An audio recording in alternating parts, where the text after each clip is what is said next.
Dust rises thick under a sky the color of an old bruise. In the center of the scorched square, an iron cage stands 8 feet tall, dropped like a nightmare into ordinary daylight. Inside, a man sits motionless, long black hair hides his face. Heavy chains bind his wrists to the floor. Dried blood marks his temple. The crowd presses closer. Whispers spread like dry grass catching fire. 3 weeks. Apache, they'll hang him. The sheriff's hand rests on his pistol. The lock clicks once. No one knows why the man never ran, never spoke a single word. Then a figure in travel-worn skirts steps forward from the edge of the mob. A trembling hand lifts a gold wedding ring into the hard light.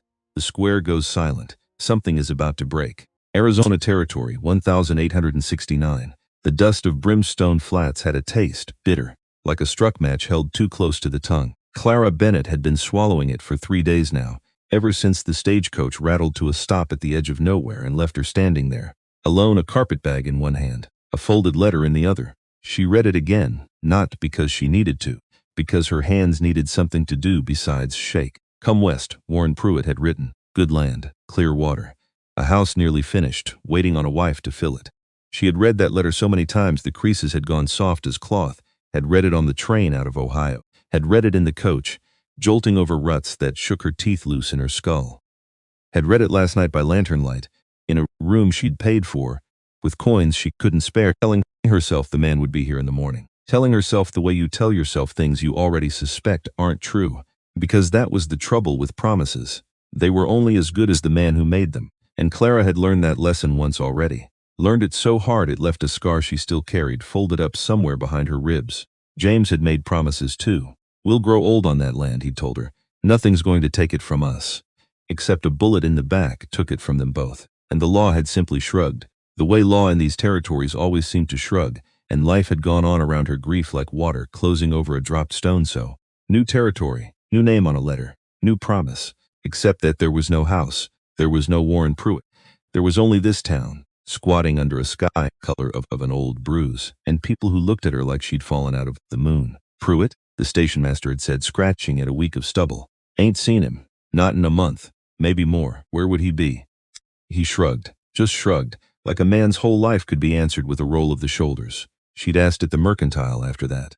Asked the woman, sweeping the boardwalk outside the boarding house, and the old man whittling on the bench beside her. And each time she asked, she watched the same thing happen to their faces. A flicker, a pause just half a second too long. As if the name Warren Pruitt was a stone dropped into still water, and everyone in Brimstone Flats had already worked the ripples of it, and decided, together, not to say what they'd seen sink. Gone, the boarding house woman had finally told her, not unkindly. A month back, maybe more, didn't say where. Men, do that out here, dear itch, move on. You're not the first to come chasing a letter that outlived the man who wrote it. Except Clara didn't believe that. Not entirely. Because a man who wrote 3 pages about the exact grain of the wood he meant to use for a porch rail did not strike her as a man given to itches. But belief didn't put a roof over her head, and worrying at it in the middle of a dirt street wouldn't either. So she straightened her spine, adjusted the strap of her carpetbag against a shoulder gone raw from 3 days of travel, and made herself walk on toward whatever came next. So Clara stood there in the heat, sweat gathering at her collar, and loneliness settled into her like dust, the kind that comes from selling everything you own for a promise that turned out to be smoke. She had done this before, sold a farm, buried a husband, learned that promises made by men in this territory had a way of evaporating the second you needed them to hold weight. And she was not going to cry in the middle of a dirt street. Not again, not here. Which was when she heard the noise. A crowd. Gathering somewhere past the Mercant, past the saloon with its swinging doors, voices rising together in that low, hungry hum that only comes from people watching something they shouldn't enjoy watching. Clara knew that sound. She'd heard it once before, outside a courthouse in Ohio, the day the men who killed her husband walked eat and the whole town came out to watch the verdict, like it was a parade. Curiosity is a rope. It pulls you whether you want to walk or not. She followed it. The square opened up and packed with bodies, and there in the center of it sat his cage. Iron. 8 feet tall if it was an inch, bars thick as a blacksmith's wrist. It sat like something dropped from a nightmare into the middle of an ordinary afternoon, and the ordinary afternoon just kept going on around it, 'cause that was the horror of it. Nobody flinched, nobody looked away, they just watched. Inside, a man. He sat with his back against the far bars, knees drawn to his chest, head bowed low enough that his hair black, past his shoulders, matted with dust, and something darker hid most of his face. Chains ran from his wrists down to iron rings bolted into the cage floor. He didn't move, didn't lift his head at the murmur of new voices arriving. Clara stopped walking. Something in her chest went very still. How long's he been in there? A voice near her, a stranger leaning in like he was asking about the weather. 3 weeks come Tuesday, someone answered. Sheriff's holding him for the circuit judge. What'd he do? A pause. The kind of pause that tells you the answer is going to be worse than the question. Killed a man. Wade Kessler. Found him standing right over the body. Apache, a woman added low, like the word itself was dangerous to say too loud. Chodia, they call him. Something wild in the hills for years. Nobody thought he was even real till they dragged him in. Wade have people out here? Clara asked before she could stop herself. Wade Kessler worked for the land company. A man behind her said Vance's outfit. Surveying mostly. Walking the hills with his chains and his stakes. Marking up parcels nobody around here ever agreed to sell. He said it with the flat resentment of a man who'd watched somebody else's fence line creep closer to his own. Not that it makes what happened to him right. Just saying he had reason to be up in that country. More reason than most. Surveying for what? The man shrugged. The same shrug the station master had given her an hour before, as if every unanswered question in this town got filed away under the same tired gesture. Company business, he said. Company don't explain itself to folks like us. Clara filed that away. Small sharp. A splinter she'd worry at. Later, Clara looked at the cage again. At the man who hadn't lifted his head once. She had seen violent men before. Her father had been one. She knew the shape of that kind of danger, the restless hands. The eyes that were always hunting for the next thing to break. This man didn't have that. What he had was stillness. The kind of stillness that comes after a person has run out of places left to run. Move along, folks. The sheriff's voice cracked across the square like a whip. Nothing more to see. Everybody's had their look. The crowd began to thin, grumbling, but Clara stayed rooted where she stood. Because she needed to know something. She wasn't sure what yet. Just that she needed it. The sheriff, a barrel-chested man with a star pinned crooked to his vest, noticed her, standing there frowned, like she was a stain on his boot. Ma'am, this ain't a place for you. Is he fed? What, is he given water? Food? Sheriff Colton Rourke's jaw worked like he was chewing on something sour. We ain't barbarians, now go on, and I want to speak with him. The sheriff actually laughed. A short, ugly bark of a sound. Lady, that man hasn't said one word since we brought him in. Won't give his name, won't give nothing. Last fella got too close to those bars, nearly lost a finger. He's in a cage, Clara said. How much harm can he do? You'd be surprised. But she was already walking toward it. Behind her, she heard the sheriff curse under his breath, heard boots following, but she didn't stop. She crossed the last stretch of dirt and stood just outside arm's reach of the bars, close enough now to see the details the crowd had missed. The dried blood at his temple, the rope-burned scars circling both wrists. Old scars, years old, hidden beneath the fresh marks of the shackles. Hands roughened by work, not violence. A carpenter's hands, maybe. Sir, she said, so soft. Nothing. I asked what his crime was. She said, turning back toward the sheriff, raising her voice so the retreating crowd could hear it too. His actual crime. Not rumors, not a name whispered like a ghost story. What evidence do you have? Found him standing over Wade Kessler's body, Rourke said. Blood on his hands. Was it self-defense? Don't matter. Wade had people here. Respected man. Clara looked back at the cage, at the man who still hadn't lifted his head, though something in the line of his shoulders had changed. Listening. He was listening to every word. What will happen to him? Judge will hang him, Rourke said, spitting into the dust. Some folks are already saying that's too kind. Something cold settled into Clara's stomach, because she had come 3 days west chasing a promise of a new life, and what she'd found instead was the same old injustice wearing a different hat. Her husband James had been shot in the back over a land dispute, and the law had shrugged and called it an accident, and the man who did it sat in church every Sunday afterwards smiling at her like he'd done her a kindness. Now here was another cage, another silence the law had decided to call guilt. She reached into her carpet bag. Her fingers found the small cloth bundle she'd carried the whole way from Ohio, the last thing of value she owned. Her wedding ring. Sheriff Rourke, she said, and her voice came out steadier than she felt. I want to make you a proposition. Ma'am, she held the ring up. Let the sun catch the gold. This man needs someone to speak for him, someone to take responsibility. She turned to face what was left of the crowd, and more were drifting back now, drawn by the smell of a scene. You all believe in the law, don't you? Then you must believe in mercy too. In a trial that means something. She took a breath. I'm offering to marry him. The silence that followed was total. Then it broke, and it broke into laughter harsh. Disbelieving. spreading through the crowd like a struck match through dry grass. She's touched, someone said. Touched by the sun. Marry that thing, she'll be dead by morning. Lost her mind. Somebody get her people. She's got people somewhere, don't she? She's standing right here, Clara said. You can ask her yourself instead of asking each other. That quieted a few of them. Not all. You don't know the first thing about him, a man near the front called out. Don't know if he's even got a soul left in there worth saving. And you do? Clara shot back. Have you asked him? Has anyone in this whole square asked him one single question since they dragged him in? Silence. Because that was the answer, wasn't it? Nobody had asked. Nobody had needed to. The cage had already answered for him, the way cages always do, the way they're built to. Clara didn't move, because she had survived worse than mockery. She had survived her father's fists and her husband's murder, and 3 days alone on a stagecoach chasing a lie. And this crowd, this noise, this was nothing. I'm sound of mind, she said, loud enough to cut through the laughter, and I know exactly what I'm offering. She looked at the sheriff. You've held him 3 weeks without trial, without even knowing his name. Where I come from, that's not justice. That's just fear wearing a badge. You don't know how we do things here, Rourke snapped. I know exactly how you do things here, Clara said. I've seen it before. Were you there, she asked, turning to face the crowd, fully now, when Wade Kessler died? Any of you? Did anyone actually see what happened up in those hills? Nobody answered. So what you have, Clara pressed, is a body, and a man standing near it. That's not even evidence, not the kind that hangs a man where I come from. He didn't run, someone offered, uncertain now. Didn't fight when they found him, just sat there like he was waiting. Or like a man who understood exactly how this was going to go for him the moment they arrived, Clara said, and decided fighting wouldn't change the ending. That landed harder than she expected. She watched. Land saw a few faces shift, saw doubt creep in where certainty had been sitting comfortably all morning. Doesn't matter how it looks, Rourke said, though his voice had lost some of its earlier iron. Man was found over a body. That's enough for a circuit judge to hear. Then let the circuit judge hear it, Clara said.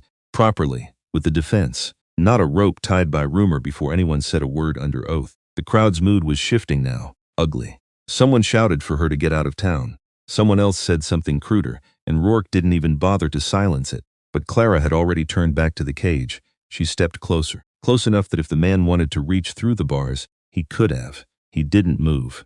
Sir, she said. Gentler now. Only for him. I don't know your story. I don't know what brought you to this place. But I know what it looks like when the law decides who's guilty before anyone bothers to ask. She lifted the ring so he could see it. I'm offering you a chance. It isn't much. I've got no home, no family, nothing but the clothes on my back and a promise that might not even be real. But I'm offering it freely. For a long moment, nothing. Then his head lifted, just enough. Just enough that she caught the eyes beneath the fall of dark hair, and what she saw there stopped her breath in her chest. Not madness, not rage, something worse. A grief so old it had gone quiet, the way a wound goes quiet after the body stops fighting it. Slowly, so slowly she nearly missed it, he nodded. Clara turned back to the sheriff. There, she said. He's agreed. Open the cage. I can't just, yes, you can. Her voice carried now, clean across the square. You've held a man without trial, without evidence beyond hearsay and fear. I'm offering to take responsibility for him, to remove him from your town, unless you'd like to explain to the circuit judge why you denied a legal marriage. Rourke's face went through 3 shades of red. You're insane, he said. Perhaps, Clara said. But insanity isn't against the law, and neither is marriage. Near the front of the crowd, a broad-shouldered man in a dust-gray coat had gone very quiet. Clara noticed him, because everyone else had noise in them, anger, mockery, fear, wearing a dozen different masks, and this one had none of it. Just a stillness that watched her with something closer to calculation than outrage. That man killed my brother, he said, and his voice was low enough that the crowd hushed to hear it. You'd marry the thing that put a bullet's worth of grief into my family. For what? To spite the sheriff? Clara looked at him. Really looked. You're Wade Kessler's kin, his brother. A muscle worked in his jaw. Silas Kessler. And I intend to see justice done for Wade, marriage license or not. Then help me find it, Clara said. The real thing. Not whichever version lets everyone go home satisfied by supper. Silas Kessler didn't answer that.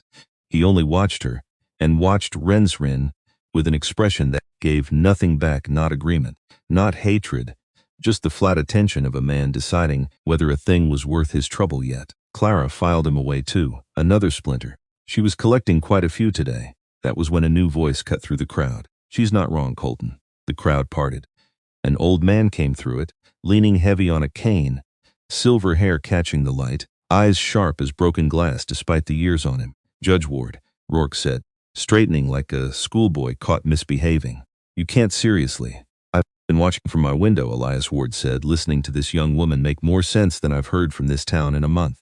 He studied Clara with a long, assessing look. You understand what you're offering, girl, knowing nothing about him but what fear and rumor have told you.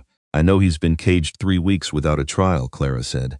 I know he's been condemned without ever being allowed to speak in his own defense. And I know. She paused, choosing the words with care. I know what it costs when the law decides your truth doesn't matter. Ward turned toward the cage. And you, he said, addressing the prisoner directly, do you consent to hands?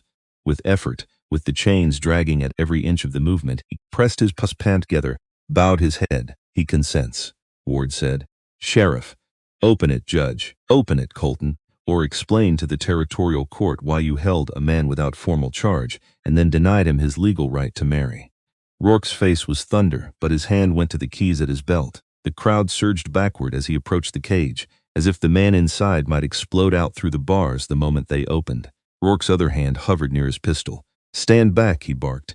Any sudden moves and I'll shoot you where you stand. The man moved slowly, deliberately, to the far side of the cage, hands visible, head bowed. The posture, Clara realized, of someone who had learned exactly how much space he was allowed to take up in the world, and had learned it the hard way. The lock clicked open. The door swung wide on a scream of rusted hinges. Out, Rourke ordered. Slow, he emerged into the daylight, and Clara got her first clear look at him, taller than she'd expected, broad through the shoulders despite what captivity had clearly taken from him. His clothes hung in rags, but underneath the dirt, she could see they'd once been well-made leather.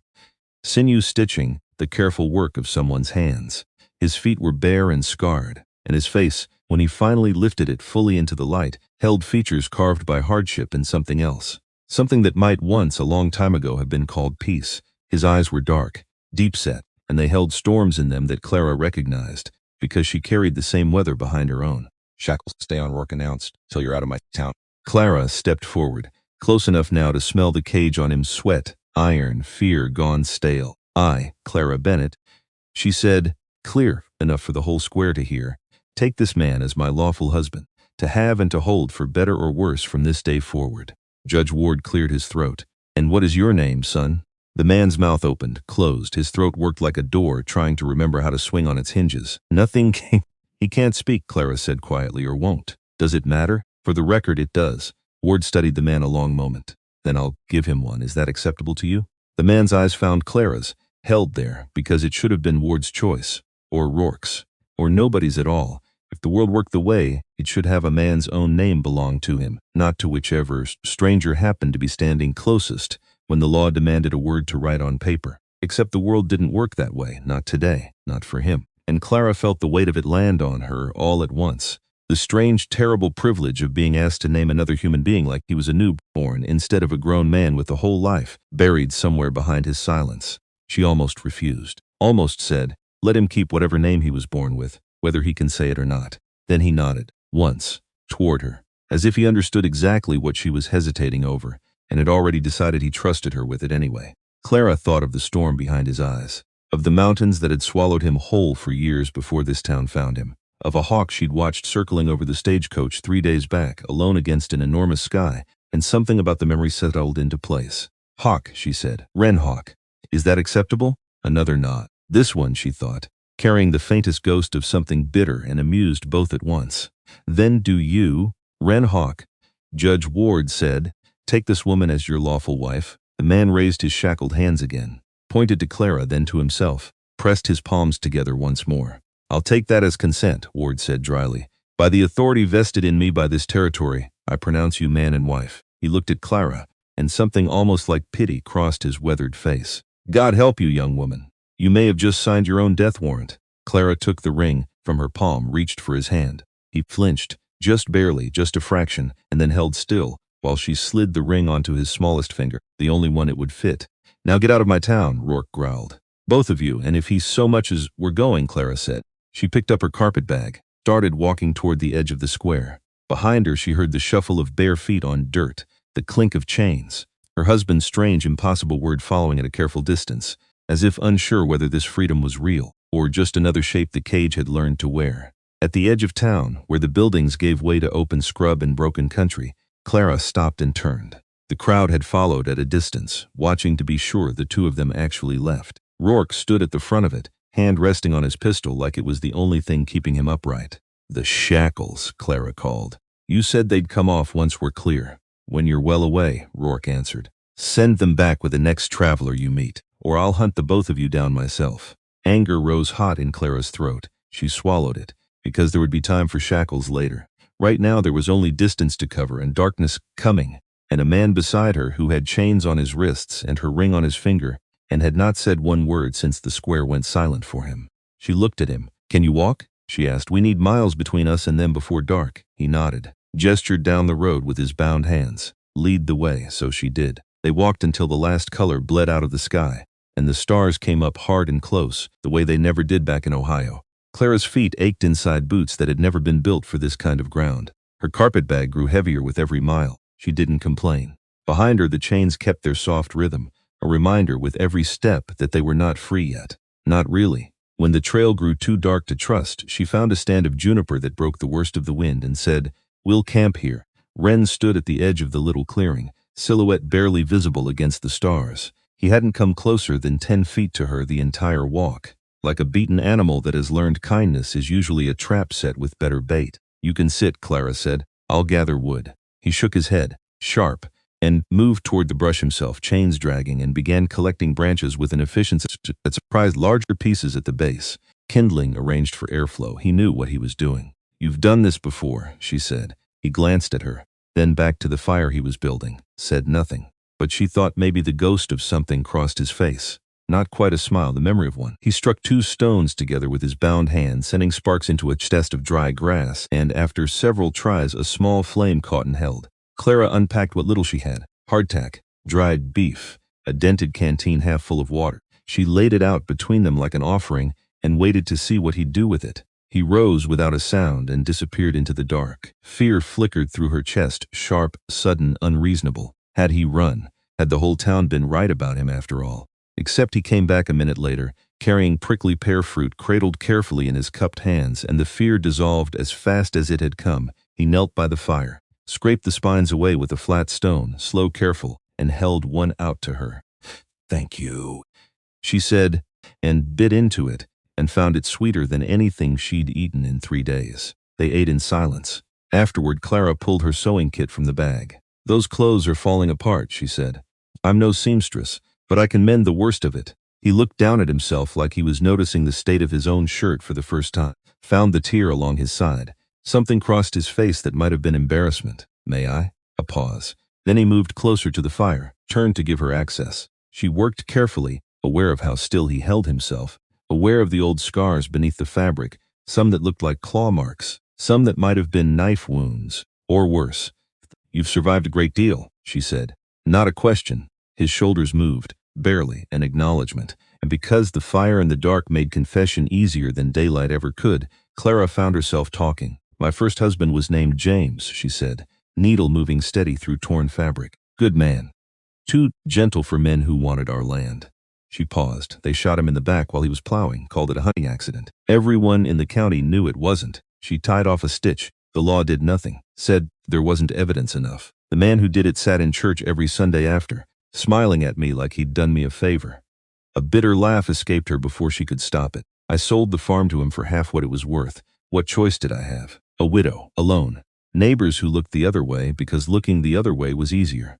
Wren had gone very still, listening. "That's when I answered Warren Pruitt's advertisement," Clara said. "A new start," he promised.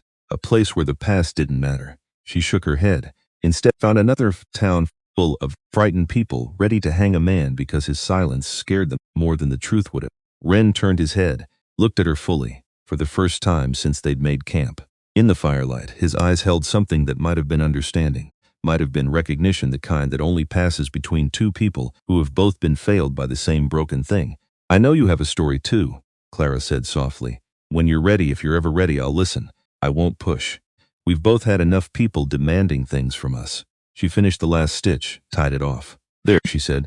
"Not pretty, but it'll hold." He examined the mend, running one finger along the stitches.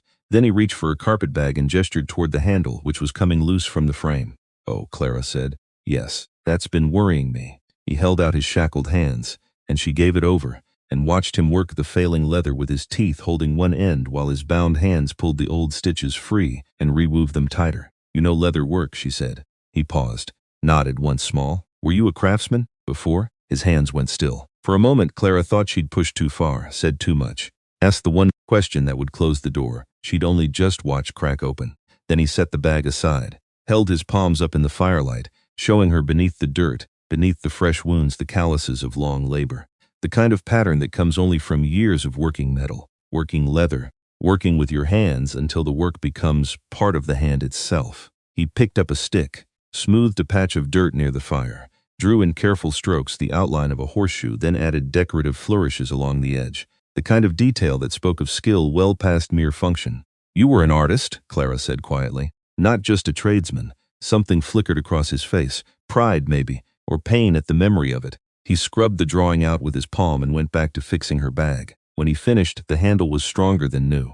He tested it twice before handing it back, and something in his posture, small, almost nothing, looked satisfied. Thank you, Clara said. That's twice tonight you've helped me. When you didn't have to. He shrugged, gestured to his mended shirt. Fair trade. She almost smiled, because it occurred to her, sitting there in the firelight, that this was the first ordinary evening she'd had in longer than she could remember. No lawyers, no neighbors looking away, no men in church clothes smiling at her like they'd won something. Just a fire, and a stranger who fixed things with his hands, and a quiet between them that meant, without either one saying so, that they weren't going to hurt each other tonight. She wondered what he'd been before the cave, before the years of silence. A husband, maybe. A father. The thought arrived uninvited, and she pushed it gently aside, because it wasn't hers to ask yet, and some doors you only get to open once somebody trusts you enough to leave them unlocked. Wren stirred the fire with a stick, watching the sparks lift and die against the dark. Then, without looking at her, he reached into what was left of his ragged shirt collar and drew something out on a leather cord. Small, worn smooth by handling. A carved shape she couldn't quite make out in the low light. He held it a moment, turned it over once in his fingers, then tucked it back beneath the fabric close against his chest and said nothing at all. Clara watched him do it and didn't ask, because some things a person shows you before they're ready to explain them, and the explaining, she suspected, would come on its own time or not at all. Either way, it wasn't hers to hurry. The fire burned lower, and the desert cold began creeping in around its edges. Clara pulled out her single blanket, worn thin from use, and looked at it. Looked at him. We'll share it, she decided. I know it's not proper. Propriety seems a foolish thing to worry about out here. He shook his head, firm, pointed to himself, then to the ground, and demonstrated knees to chest, arms wrapped around them, as best the chains allowed exactly how little space he intended to take. That's ridiculous, Clara said. We're married. Strange as the circumstances are, I won't have you freezing on my account. She spread the blanket near the fire. There's room enough, if we're careful. For a long moment he didn't move, then, slowly, he shifted closer.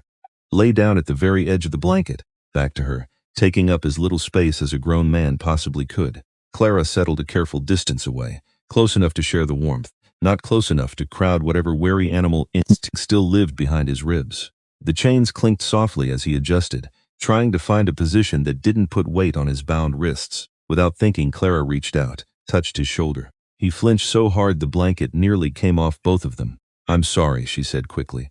I didn't mean to startle you. The shackles must hurt. He lay still, breathing carefully. Then, almost too small to notice, he relaxed. When she didn't pull her hand away, he shifted just slightly, acknowledging the touch without leaning into it, without pulling from it either. Tomorrow we'll find a way to get those off, she promised. Rourke said to send them back with the traveler. He didn't say we had to wait for one. A soft exhale. Something between agreement and doubt. They lay quiet after that. Two strangers bound by law and desperation, sharing what little warmth the fire had left to give. Clara stared up at a sky thick with more stars than she'd ever seen back home, and beside her, Wren's breathing slowed, though she suspected he wasn't truly sleeping any more than she was. Somewhere out in the dark, a coyote called, and others answered. It should have frightened her. Instead, it felt almost honest.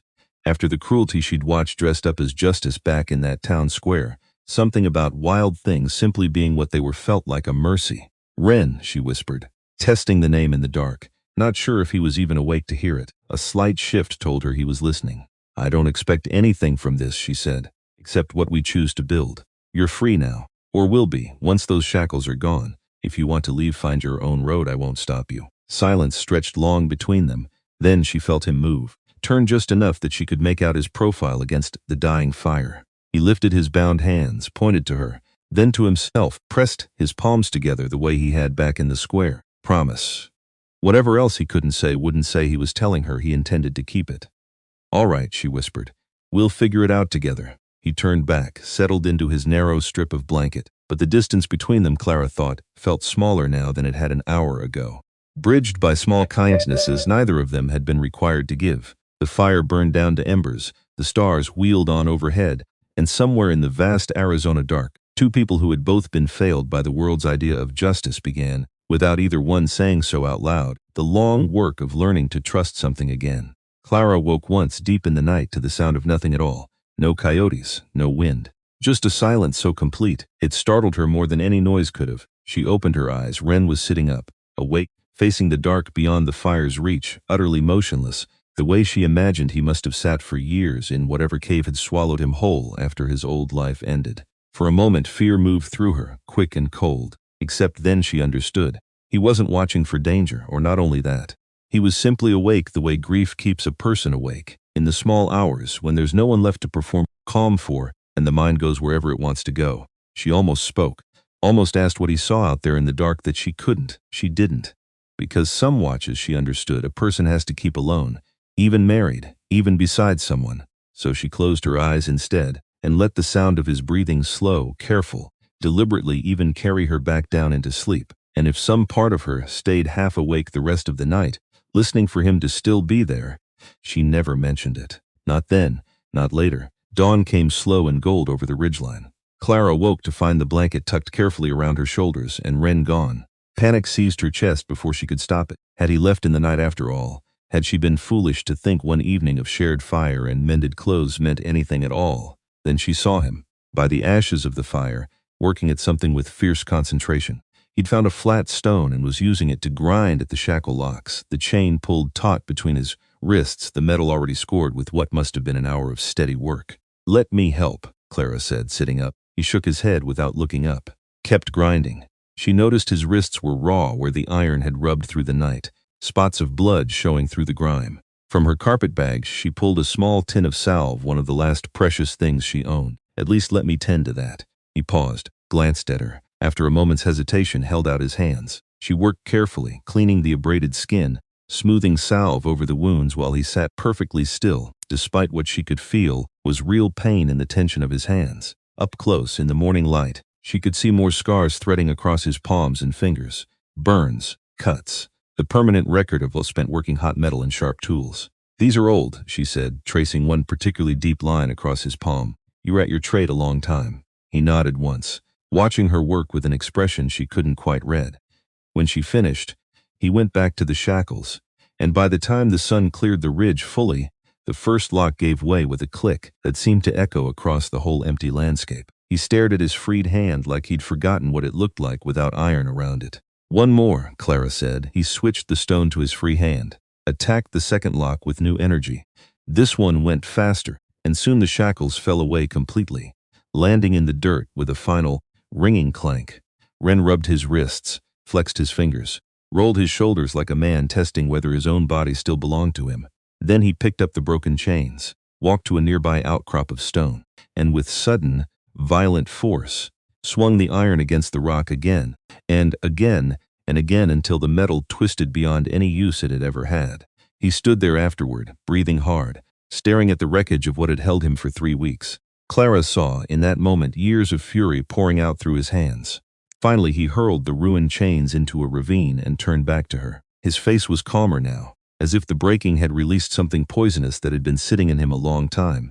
"Better?" she asked softly. He nodded.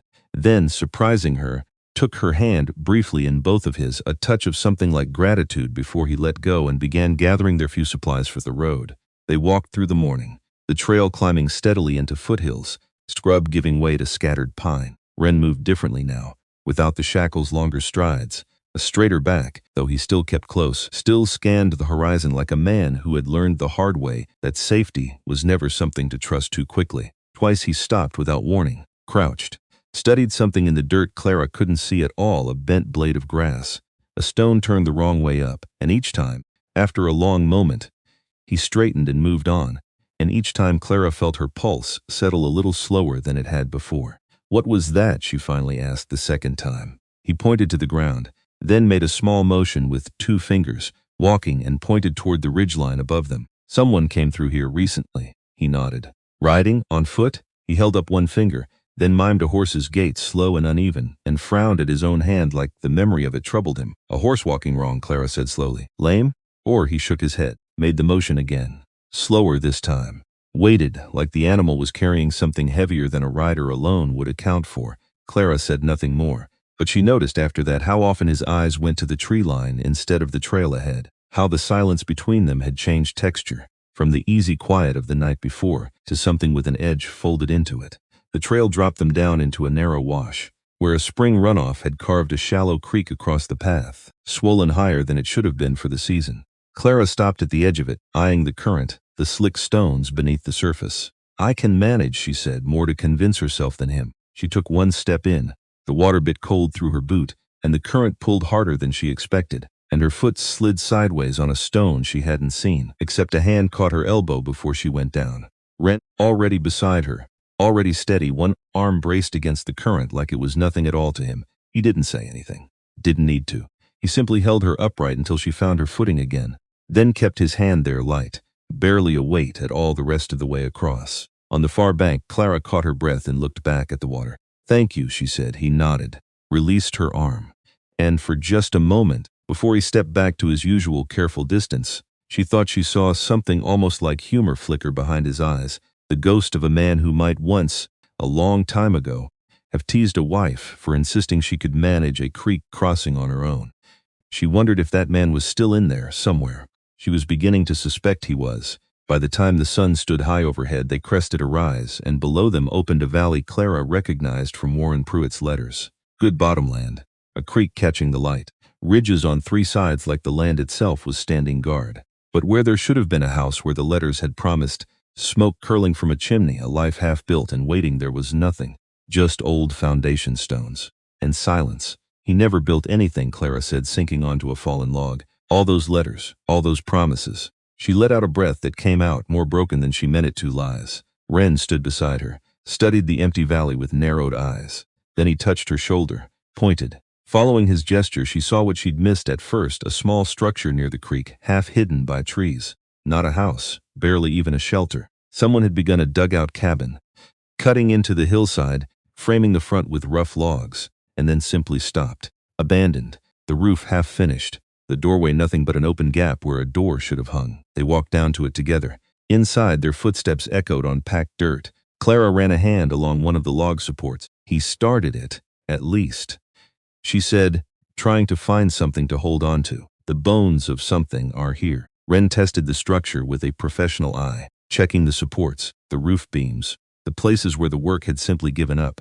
Clara stood in the middle of the dirt floor and let herself imagine it, just for a moment. A real roof overhead, a door that closed, smoke rising from a chimney that didn't exist yet, curling up over a valley that might someday actually deserve to be called home instead of just a word in a dead man's letter. Then she made herself stop, because hoping too hard for a thing was how you ended up standing in the ruins of it. And she'd already learned that lesson once, learned it standing over James's grave with a signed deed in her hand and no farm left to put it to.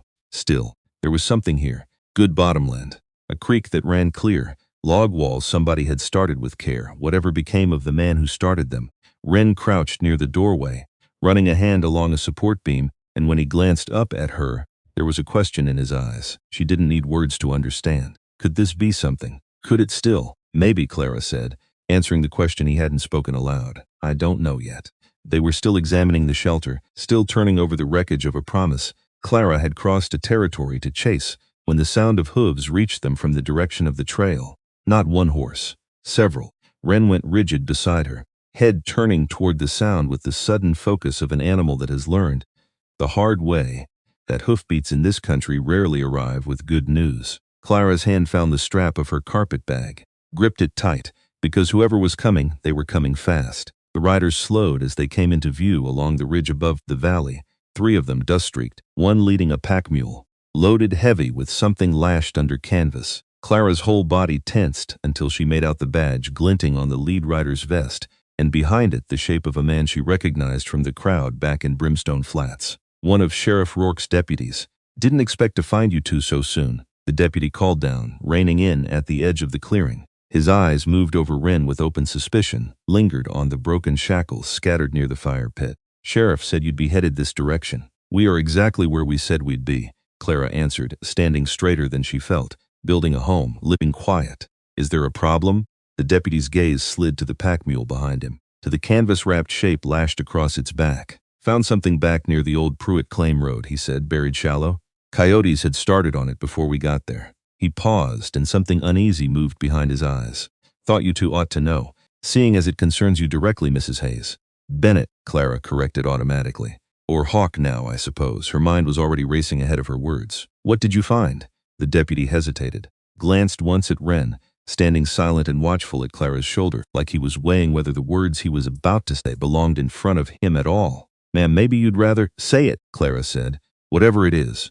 "We didn't find a man," the deputy said finally. "Not yet, anyway. But we found what a man leaves behind when somebody doesn't want him found at all." Clara's stomach dropped somewhere below the dirt they were standing on. "Show me." The deputy swung down from his horse, walked to the mule, pulled back the edge of the canvas just for a saddle. Cracked leather, sun-bleached, the initials WP burned crude into the flap.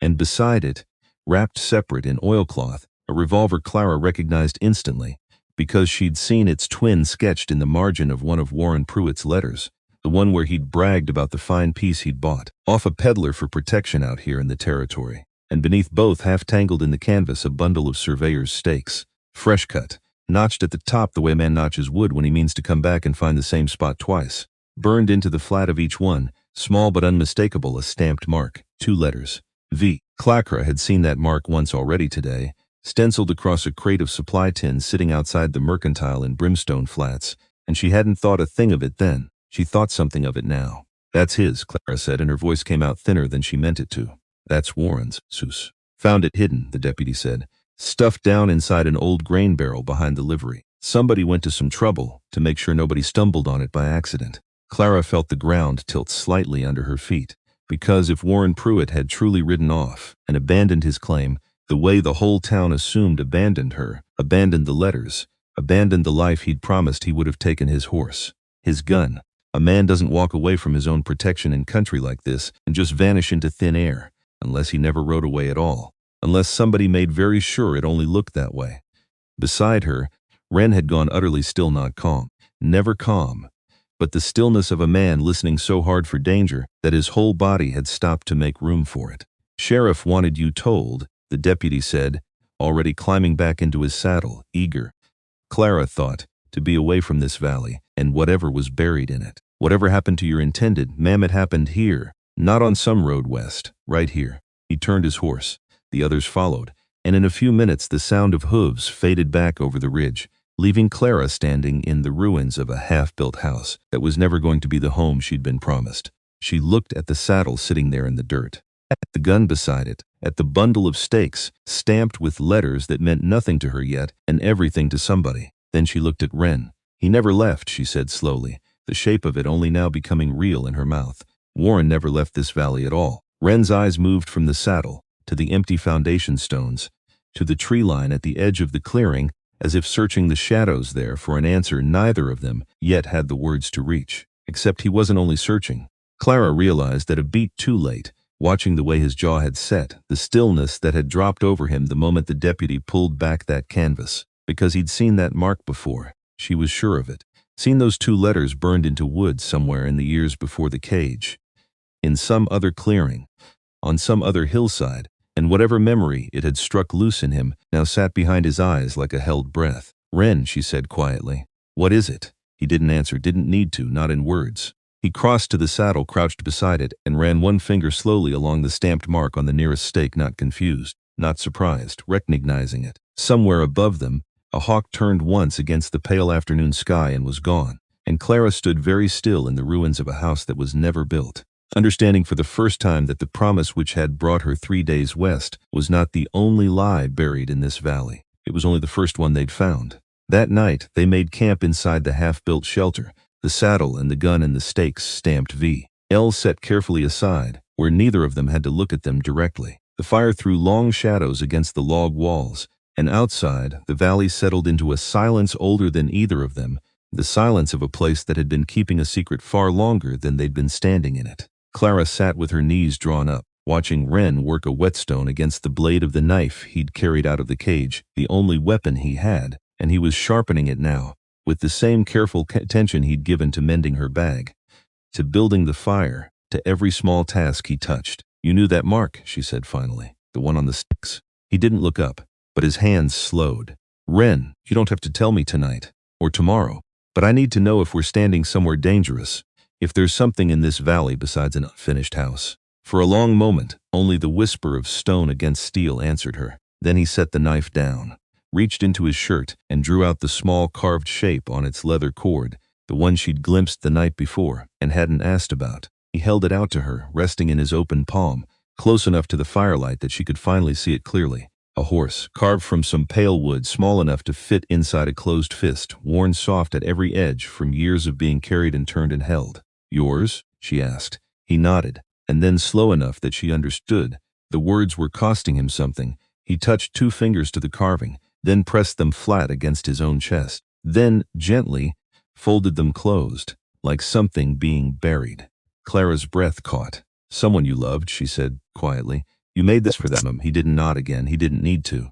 The answer was already sitting in the stillness of his hands, in the careful way he closed his fingers back around the little horse and returned it to its place against his heart, where it had apparently lived for longer than Clara had been alive, to understand what it meant. Outside, the wind moved through the pines, and somewhere far off a coyote called into the dark, and Clara understood sitting there in the firelight, watching a silent man guard, a small wooden horse, like it was the last surviving piece of an entire life that whatever had happened in these hills went back much further than Wade Kessler, much further than a cage in a town square, much further than any promise Warren Pruitt had ever written down on paper. Some story lived underneath all of it, and she had married her way straight into the middle of it without knowing a single page. Morning came gray over the valley, the kind of gray that hadn't decided yet whether it meant to burn off into heat or roll down into rain.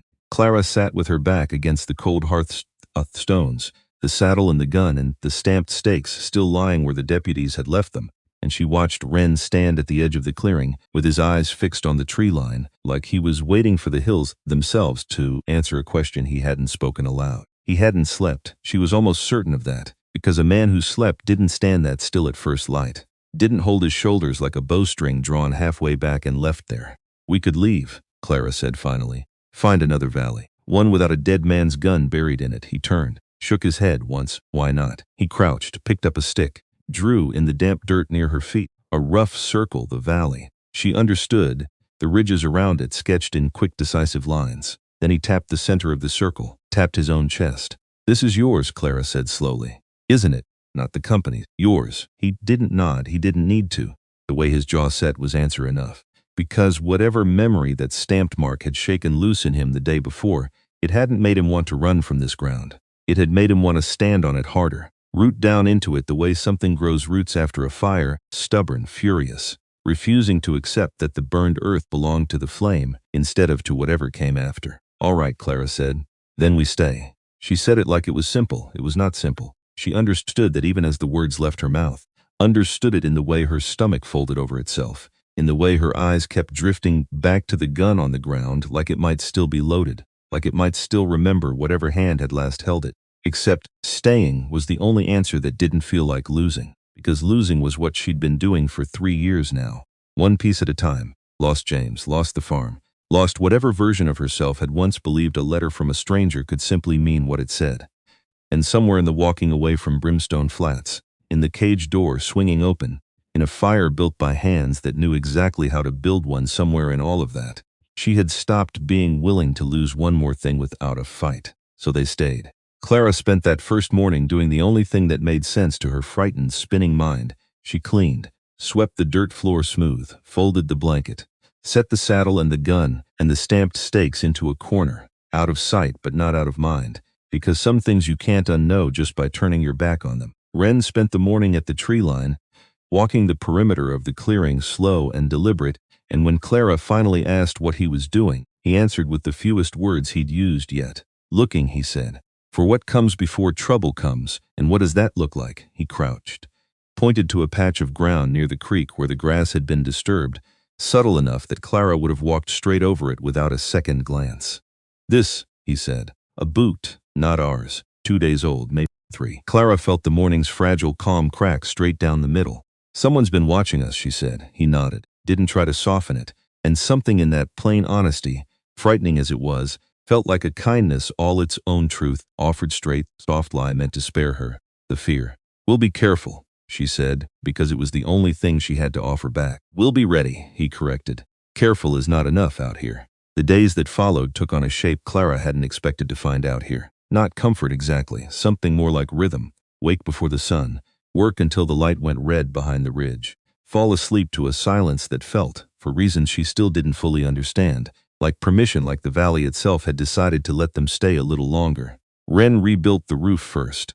Then the door hung true on iron hinges he'd traded a morning's labor for at the smithy in Millbrook Crossing. Then the hearth, stone by stone, fitted so close together that when the fire caught, not a wisp of smoke found its way back into the room. He taught her things. Not with words, words still came to him rarely, and only ever a few at a time, dragged up from somewhere that clearly cost him to reach, but with his hands, with patient repeated gesture, unhurried and exact. Only care. He taught her to read the ground, a bent blade of grass, a stone turned wrong side up, the pattern a deer's hoof left when it was moving slow and unafraid, and the different pattern it left when something behind it had made it run. You're teaching me to see, Clara said one afternoon, crouched beside him over a set of tracks crossing the creek bed. Everyone else just walks past all this. He looked at her, and for just a moment something warm moved behind the storm in his eyes.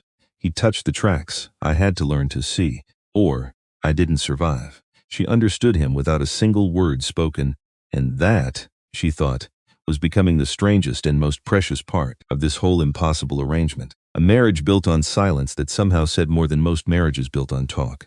At night, after the fire burned low, he began to speak in small pieces, never a flood, always a trickle, like water finding its way back through ground that had gone dry a long time ago. Blacksmith, he told her, one night, apropos of nothing, staring into the coals. Before the cave, Clara said gently. He nodded. You made things, horseshoes. A pause long enough that she thought the word might be the last one he had in him that night. Then quieter, better things too. What kind of better things? He didn't answer that. Not yet. But his hand drifted, the way it often did, to the leather cord at his collar, to the small carved shape resting there against his chest, and Clara let the silence sit between them without trying to fill it. Some doors, she was learning, only opened when you stopped pulling on the handle. He began teaching her other things too, not just how to see the ground, but how to survive on it.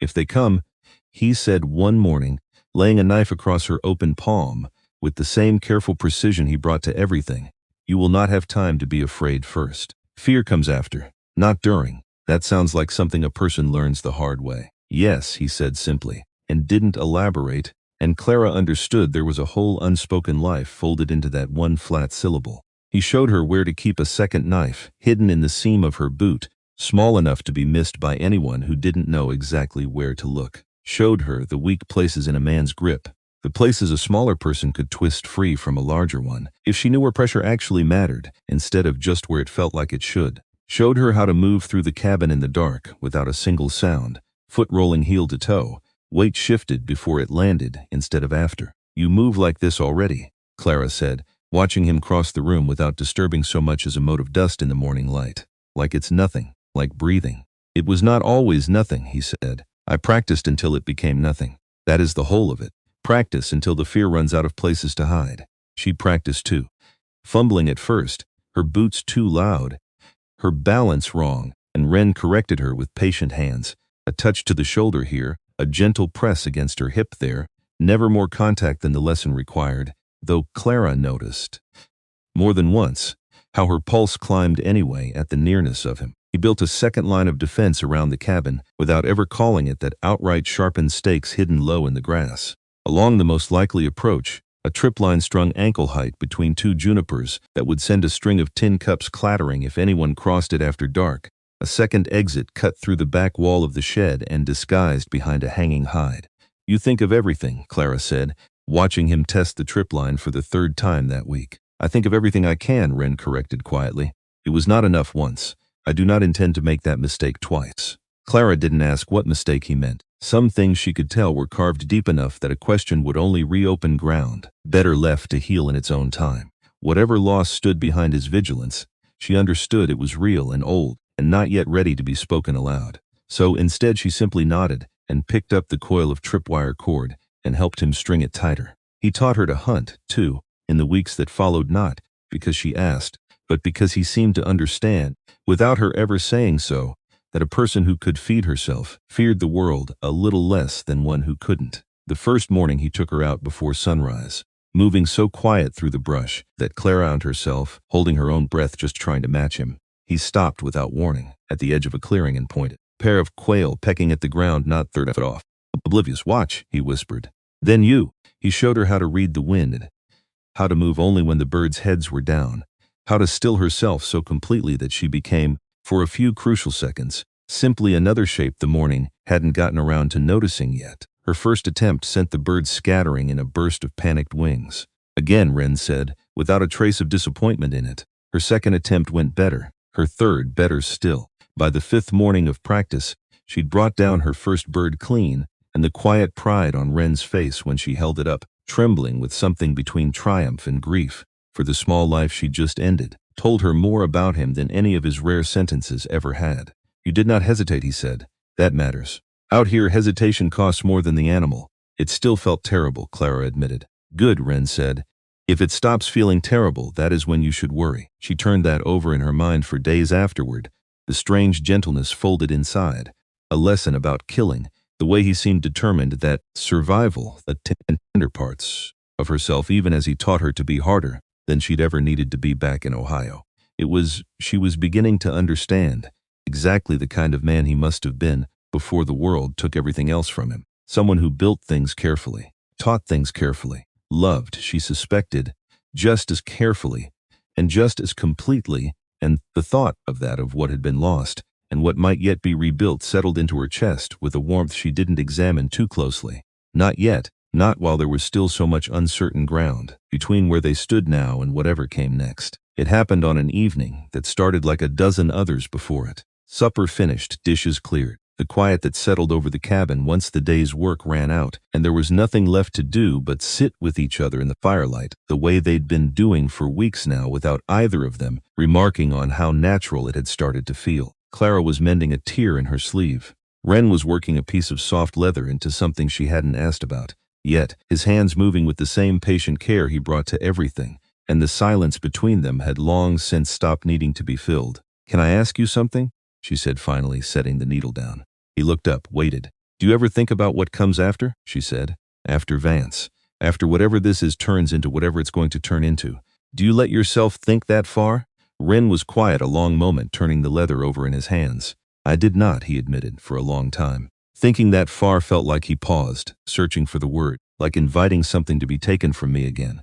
Easier not to want anything past the next sunrise. And now, he set the leather aside, looked at her directly, the firelight catching the storm gray of his eyes and softening it into something Clara hadn't seen there before. Not the wariness, not the grief, but something unguarded. Something that looked almost like hope allowed to exist in the open air for the first time in years. Now there are moments, he said, when I catch myself thinking past tomorrow, only for a breath. Then I stop myself, because it still feels like tempting something to take it away again. Clara's breath caught. Ren, I am not saying this to trouble you, he said quickly, some of his old carefulness returning, like a man realizing too late how far out onto thin ice he'd walked. I only wanted you to know that the wanting has started coming back, slowly. Whether I trust it yet or not. Clara set her mending aside entirely and crossed the small distance between them, and this time, it was she who reached for his hand first, threading her fingers through his the way she'd learned to, over the weeks, careful of the old scars, familiar now with every callus. I have moments like that too, she said quietly. More than I've let myself admit, if I'm honest. It scares me catching myself hoping, after everything I've lost hoping for things before. It scares me as well, Ren said. But I find I would rather be frightened beside you than safe and alone with it. Neither of them said anything else for a long while after that. They didn't need to. The fire burned low, and outside the wind moved soft through the pines, and Clara sat with her hand in his and let herself, for the first time since James's grave, sit inside a moment that didn't feel like something she had to brace herself against losing. It wouldn't last, that unguarded peace. Nothing out here ever lasted long uninterrupted, but she held on to it anyway, for as long as the evening allowed her to, because she was learning slowly, piece by careful piece, that peace didn't need to be permanent to be worth having. It only needed to be real while it lasted. It was Caleb Whitmore who first said the word aloud in front of them, 3 weeks into that strange new rhythm, on a supply run into Millbrook Crossing that Clara had dreaded, and Wren had insisted on making anyway. Millbrook Crossing was smaller than Brimstone Flats, rougher around the edges, less certain of its own manners, which somehow made it easier to walk into rather than harder. Fewer eyes, fewer whispers, or at least fewer whispers loud enough to hear. Clara had braced for the walk from the mule to the mercantile, the way she'd have braced for a cold plunge, shoulders squared, breath held, ready to weather whatever looks came her way. Instead, an old woman sweeping her porch simply nodded good morning. A pair of ranch hands loading feed sacks onto a cart didn't so much as glance twice at the man walking silent beside her. Word of the wedding had reached this town too, she was certain of that, but it seemed to have arrived here as rumor rather than gospel, softened by distance into something closer to curiosity than fear. Different air out here, she murmured half to herself. Wren, beside her, said nothing, but she noticed his shoulders had come down from their usual guarded height, just slightly, just enough that she could tell he'd noticed it too. They were loading flour and nails onto the mule outside the mercantile when a young man came around the corner of the livery at a dead run, hauling a wheel that had come clean off a wagon axle, cursing at it in a way that suggested the wheel had personally wronged him. He nearly ran into Wren, stumbled back, looked up, and then instead of the fear Clara had braced for, instead of the flicker of suspicion she'd come to expect on every new face, the young man's expression simply went curious. "You're the fella who fixed old Henderson's cane," he said. "Word's gotten around. Said you did it in under 10 minutes with nothing but a strap and some nails." Wren said nothing, but he glanced at the wheel, at the split in the wood along the rim, held out his hand. "You know wagon wheels too?" A nod. "Well, hell." The young man grinned, wide and unguarded, and thrust the wheel toward him like it was the most natural thing in the world. "Name's Caleb Whitmore. I do carpentry when I'm not fighting equipment that hates me personally. You got a name?" "Wren," Clara said, stepping up beside him. "Wren Hawk. I'm Clara, his wife." Something flickered across Caleb's face at that surprise, maybe, or the memory of gossip he'd half heard and hadn't quite believed, but it passed quick and didn't seem to change anything underneath it. "Well, Wren Hawk," Caleb said, "if you can fix this wheel faster than I can curse at it, I'll owe you a meal at the boarding house. Best stew in 3 counties. My aunt runs the kitchen, and she doesn't lie about that even when she's lying about everything else." Wren examined the wheel a long moment.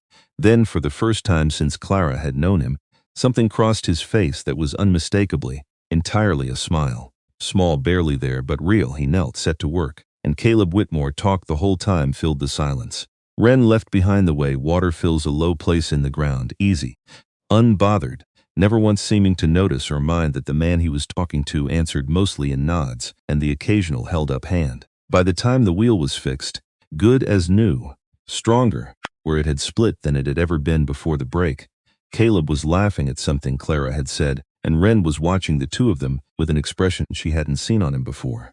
Not quite peace, but close enough to touch it. They didn't make it back to the valley that day, which was the thing about roads out here Clara was learning. They didn't care what a person had planned. They only cared what was already waiting around the next bend. And sometimes what was waiting had teeth. The trouble found them an hour past Millbrook Crossing, on the narrow stretch of trail where the canyon walls pressed close on either side, and there was nowhere for a wagon to go but forward or back. Caleb had come along to deliver a load of milled lumber to a family homesteading further up the valley, the Coopers. He'd explained, good people, 3 seasons in, still building, and Clara and Wren had fallen in beside his wagon for the company and the shared protection of numbers. It should have been an easy day, clear sky, good road. Caleb talking easy about the porch he meant to help the Coopers frame, about the girl in Millbrook Crossing he was too shy to properly court, about anything and everything, the words tumbling out of him like water finding the low ground. Except Wren had gone quiet somewhere around the second bend into the canyon, quieter than usual. Clara noticed it the way she'd learned to notice everything about him, now the set of his shoulders, the stillness that had crept into his eyes as they moved, slow and deliberate, along the ridgeline above. "What is it?" she asked low. He didn't answer, just reached over and closed his hand, gentle but firm, around the top of Caleb's wagon rail, slowing the pace without a word of explanation, because something up there had already told him what his mouth hadn't caught up to yet. The first shot came without warning. It cracked off the canyon wall and buried itself in the wagon's sideboard, close enough that Caleb's mule screamed and reared, and the whole wagon lurched sideways toward the drop. Down. Wren's voice, actual words, sharp and clear, the most Clara had ever heard him say at once, cut through the chaos, and he was already moving, already between her and the ridge where the shot had come from, hand closing hard around her wrist to pull her off the trail and into the cover of a boulder, because there wasn't time to ask who or why. There was only time to survive the next 30 seconds and the 30 after that. More shots. 3 men on the ridge above. Clara caught a glimpse of them between heartbeats, rough-dressed, faces covered, the kind of men who didn't want to be recognized because recognition meant consequences. Caleb was fighting to control the wagon, one hand on the reins, the other reaching for a rifle he couldn't quite reach fast enough. Wren didn't hesitate.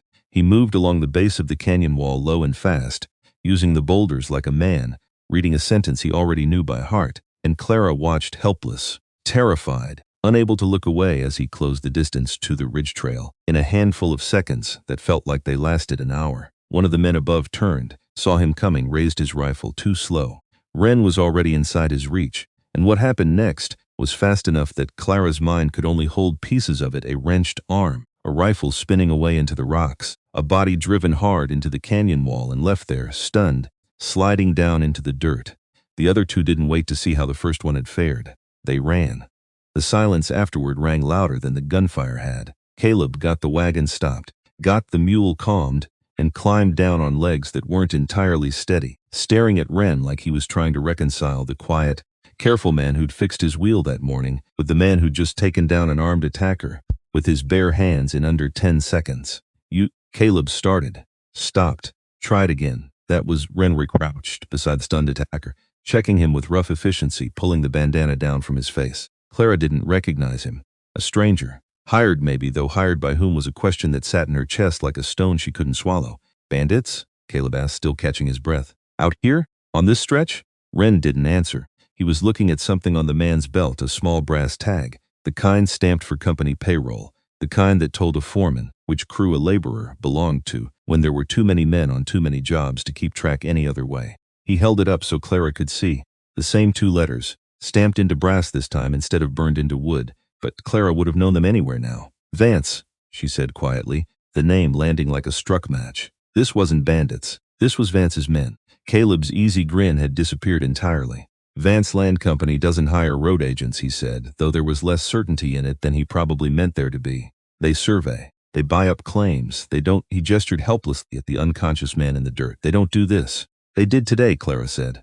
Wren stood, looked back down the trail toward the ridge, where the other 2 had vanished, his expression unreadable, though Clara had learned by now that unreadable, on him, usually meant he was thinking harder and faster than his face let on, because someone had wanted this wagon stopped, or wanted someone on it stopped. And the timing, a day after a saddle and a gun and a bundle of stamped stakes turned up buried behind a livery, felt less like coincidence with every passing second. We should get the Cooper's lumber delivered, Caleb said finally, some of his color coming back.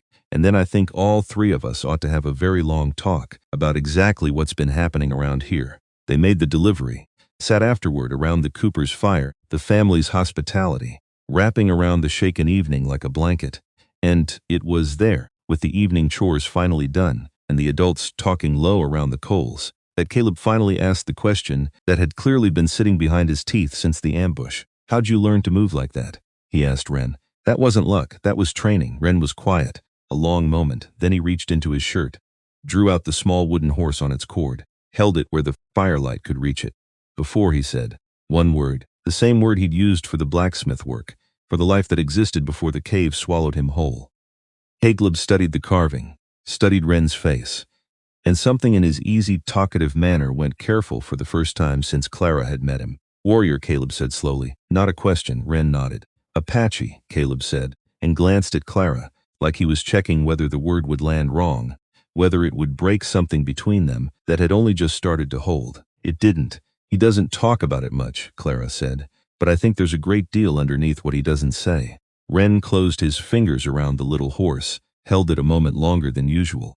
Then so quiet Clara nearly missed it entirely, he said. Lost them. All of them. Caleb's easy face went still. Your family, he said. Wren nodded once, and didn't say anything else that night, and neither Clara nor Caleb pushed him to, and the three of them sat there instead, in a silence that had stopped being uncomfortable and started, somewhere in the last hour, to feel like the beginning of something none of them had a name for yet. Trust, maybe. Or the first plank laid down toward it. They stopped in Millbrook Crossing once more before heading home, low on salt and desperate for a night under a solid roof after the fear the ambush had left simmering in all of them. And it was there, on the boarding house porch, that Clara first laid eyes on the man whose name had been shadowing every conversation for days. Harlan Vance did not look like a monster. That was, Clara would think later, the most unsettling thing about him. He looked like exactly what he was pretending to be, a prosperous businessman, in a well-cut coat, silver at his temples, a smile that arrived easily and left just as easily, the practiced warmth of a man who had learned that charm opened more doors than threats ever could. Mrs. Hawke, he said, rising from the porch chair as they approached, as though her name were the most ordinary thing in the world to know. And Mr. Hawke, I confess I've been hoping to make your acquaintance, have you? Clara said flatly.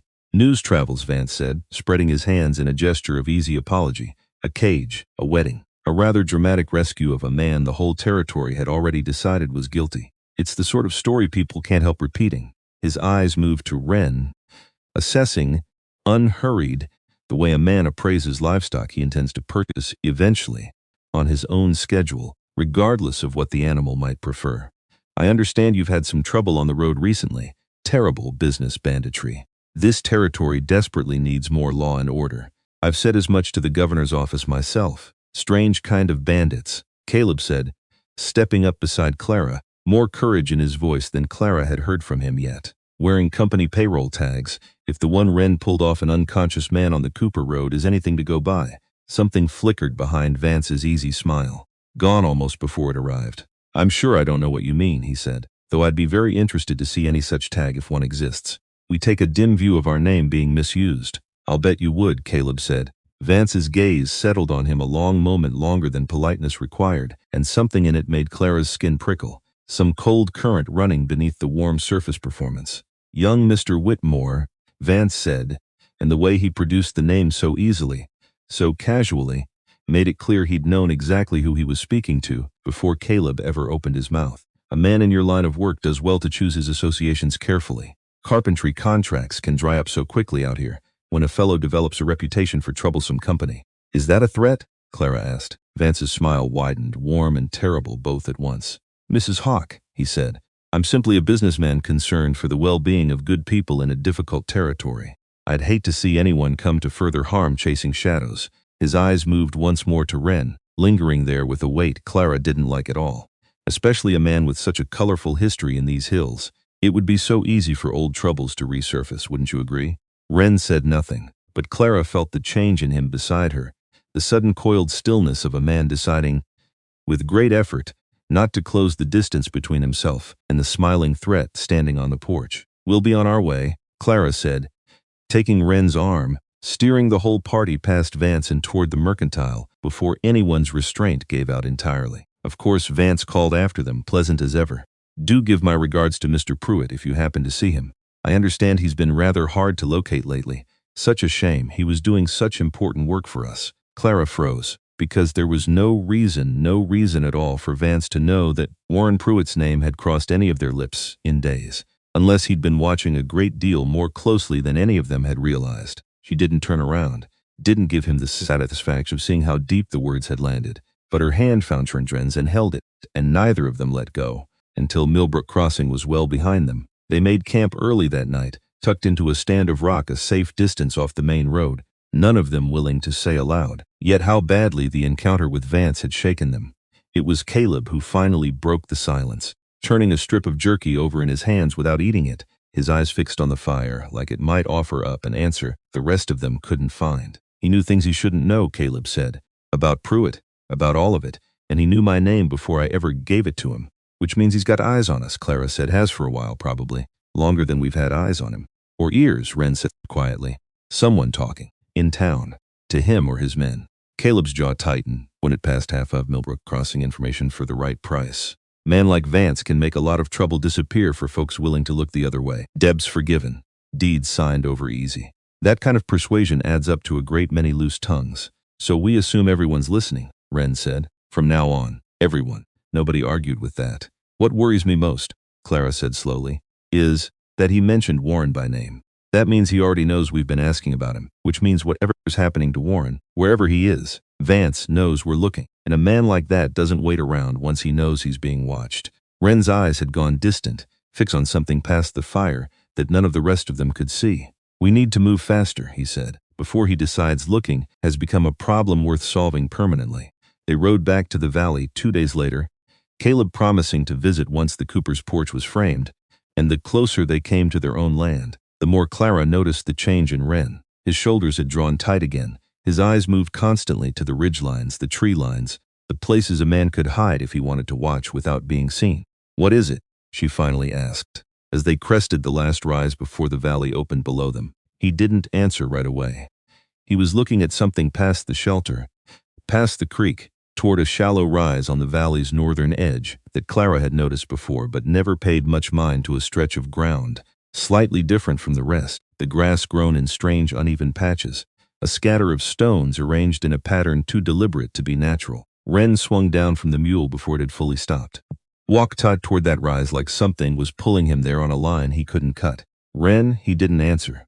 Clara followed, unease climbing steady in her chest with every step, and by the time she caught up to him, he was on his knees in the strange grass, hands moving over the arranged stones with a tenderness that made her throat close before she understood why. "What is this place?" she whispered. For a long, long moment he said nothing.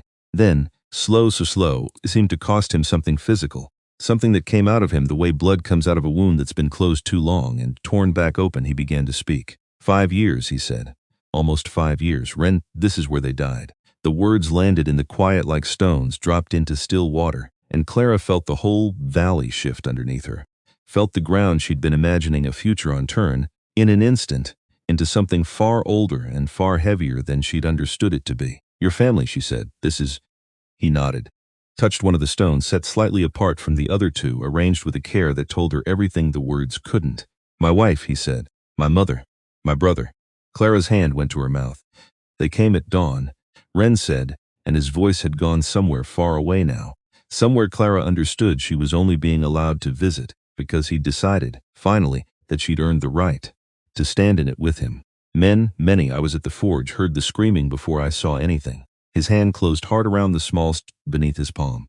Too far, too slow. The words came slower after that. Pulled up one at a time from somewhere so deep Clara could see the effort of it in the muscles along his jaw, in the way his breath caught and started again like a man wading through water too cold to move through easily. Smoke, he told her. That was the first thing before the screaming even. Smoke on a wind that shouldn't have carried smoke that direction at that hour.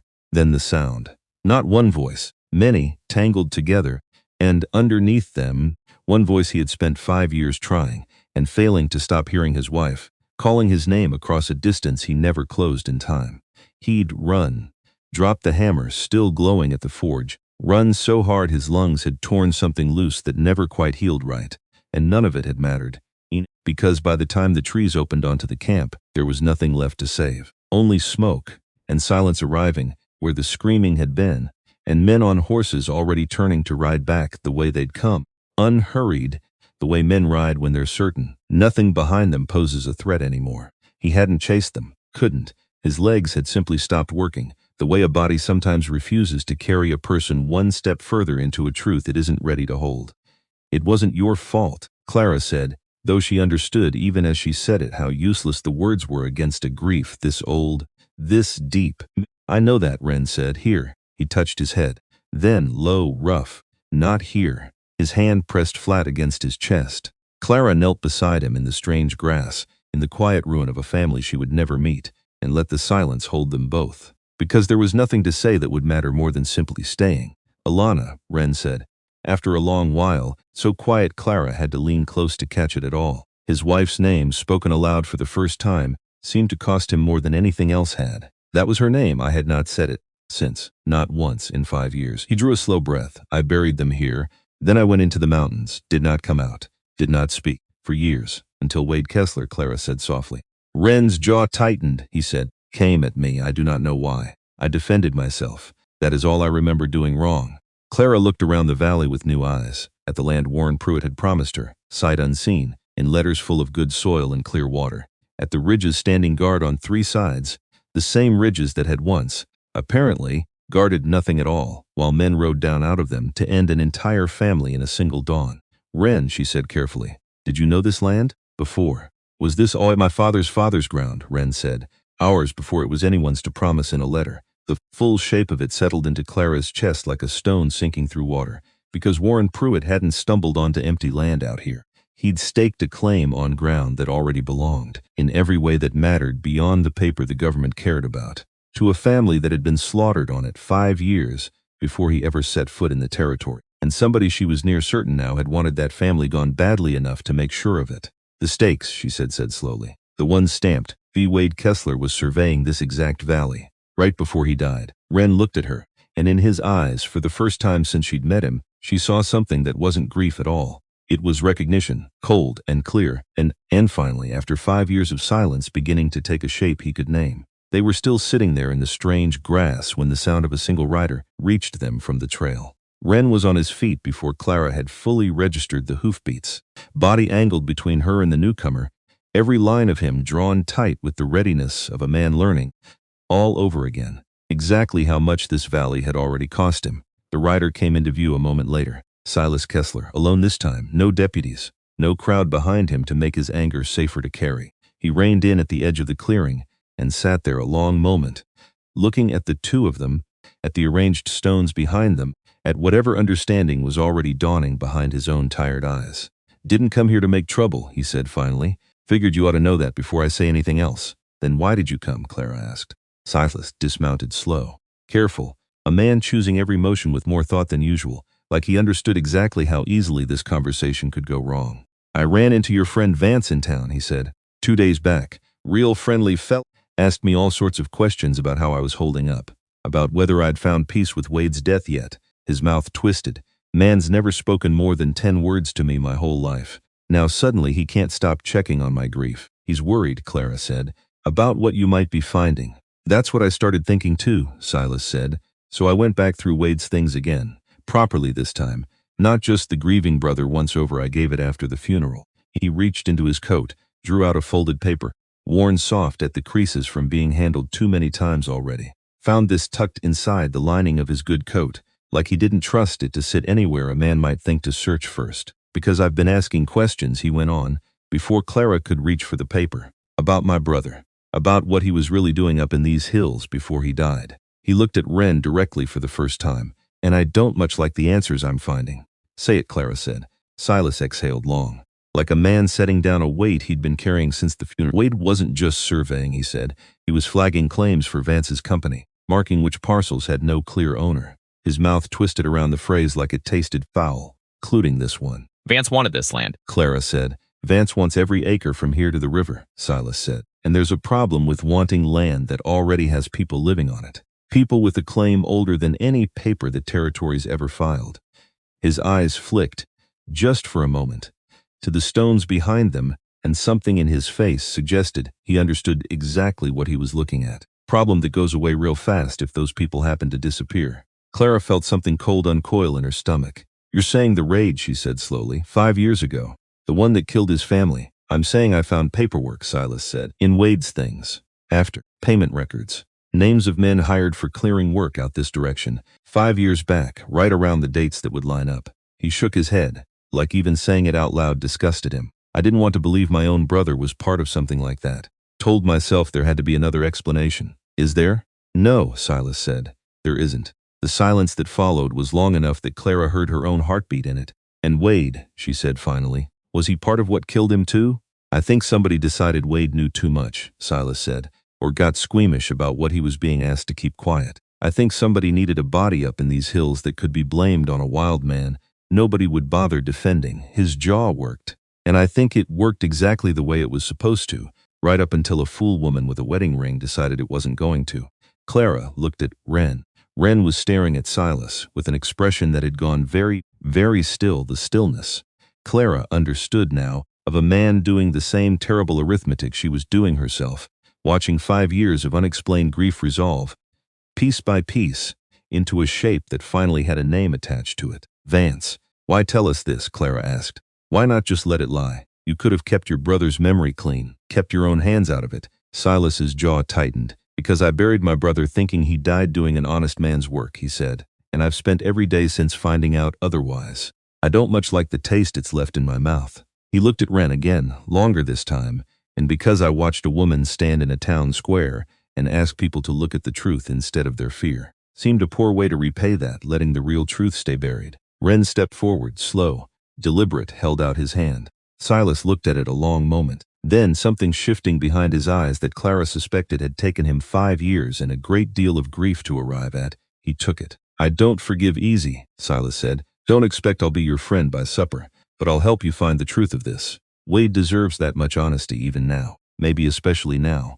The weeks that followed moved differently than the ones before them had. Slower in some ways, the careful, patient work of building trust with a man who had spent 5 years believing his own brother had died an honest death, only to learn otherwise. Faster in others, because now there was a shape to what they were looking for, a direction to point searching instead of just grief with nowhere to go. Silas rode out to his family's old place outside Brimstone Flats alone, and came back 3 days later looking like a man who'd aged a decade in the space of a single strongbox lid creaking open. Took me the better part of a night just to make myself open it, he admitted, setting a battered tin box on the cabin table like it weighed more than metal alone should. Kept thinking, what if there's nothing in here but an honest man's belongings? What if I go digging for a conspiracy and all I find is proof my brother really was exactly who I thought he was? And, Clara asked, gentle.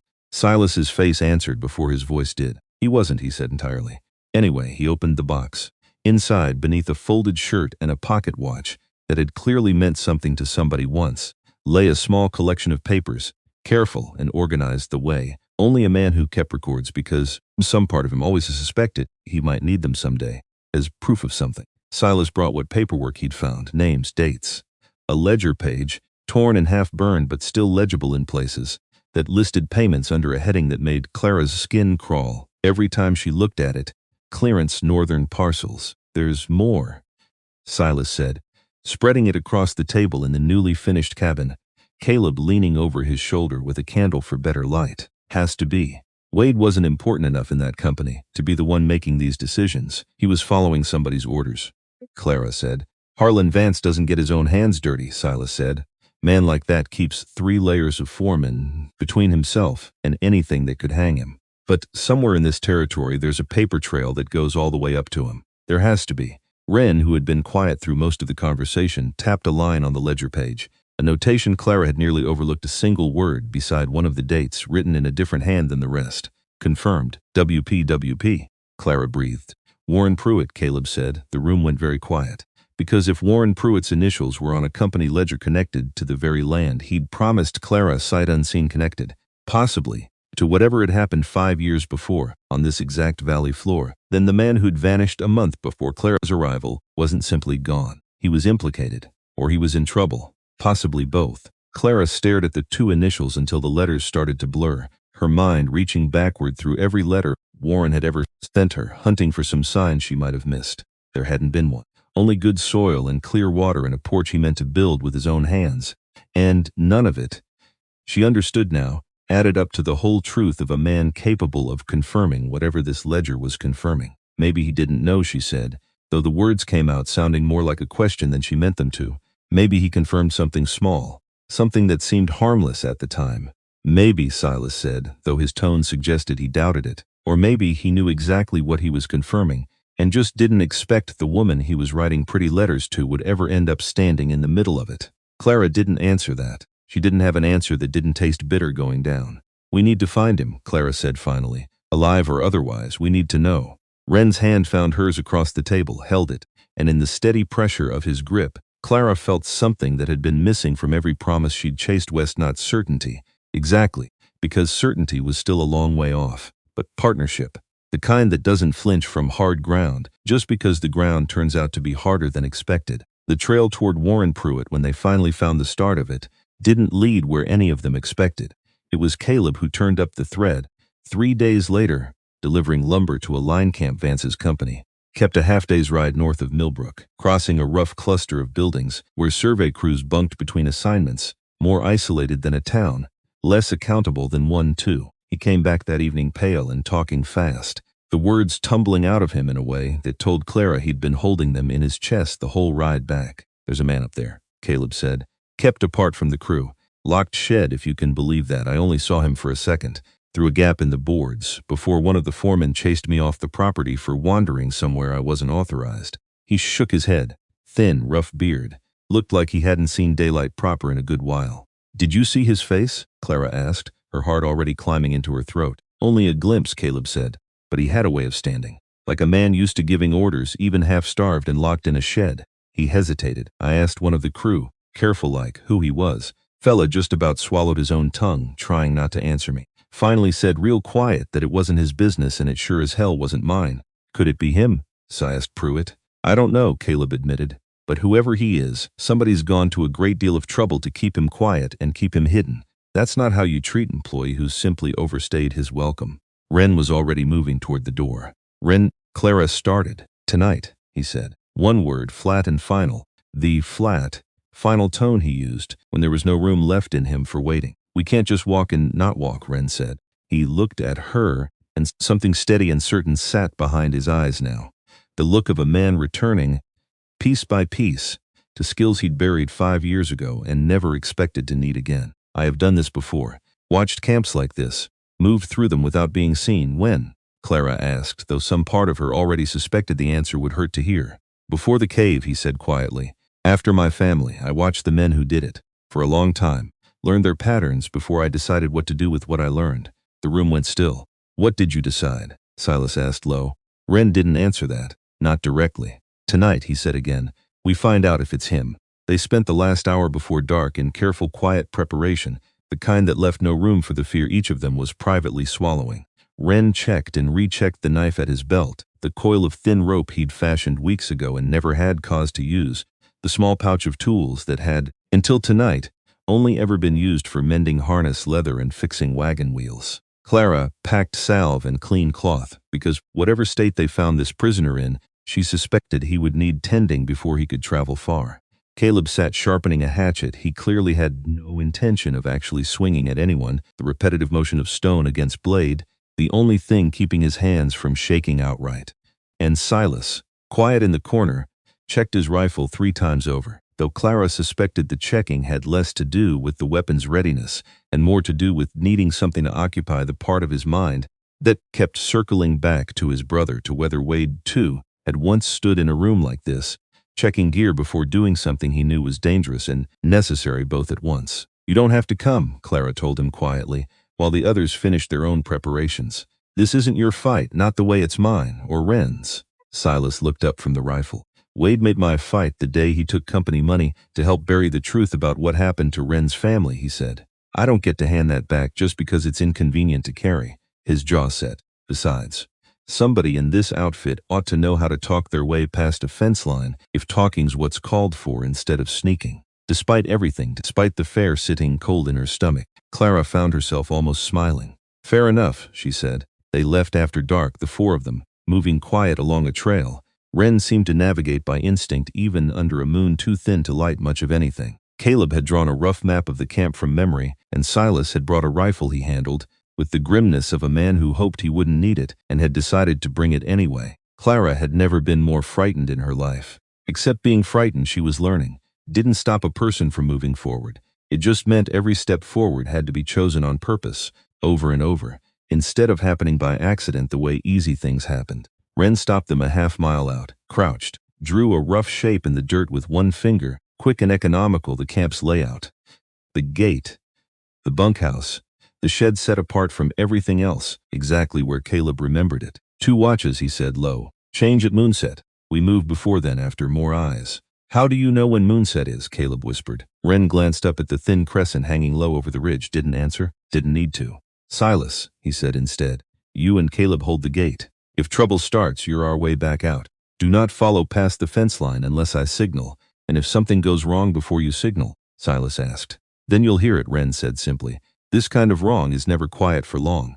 Nobody argued with that. There wasn't time to, and there wasn't a better plan sitting anywhere in reach.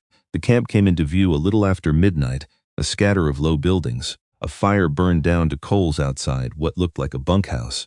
One man on watch near the gate, half asleep on his feet.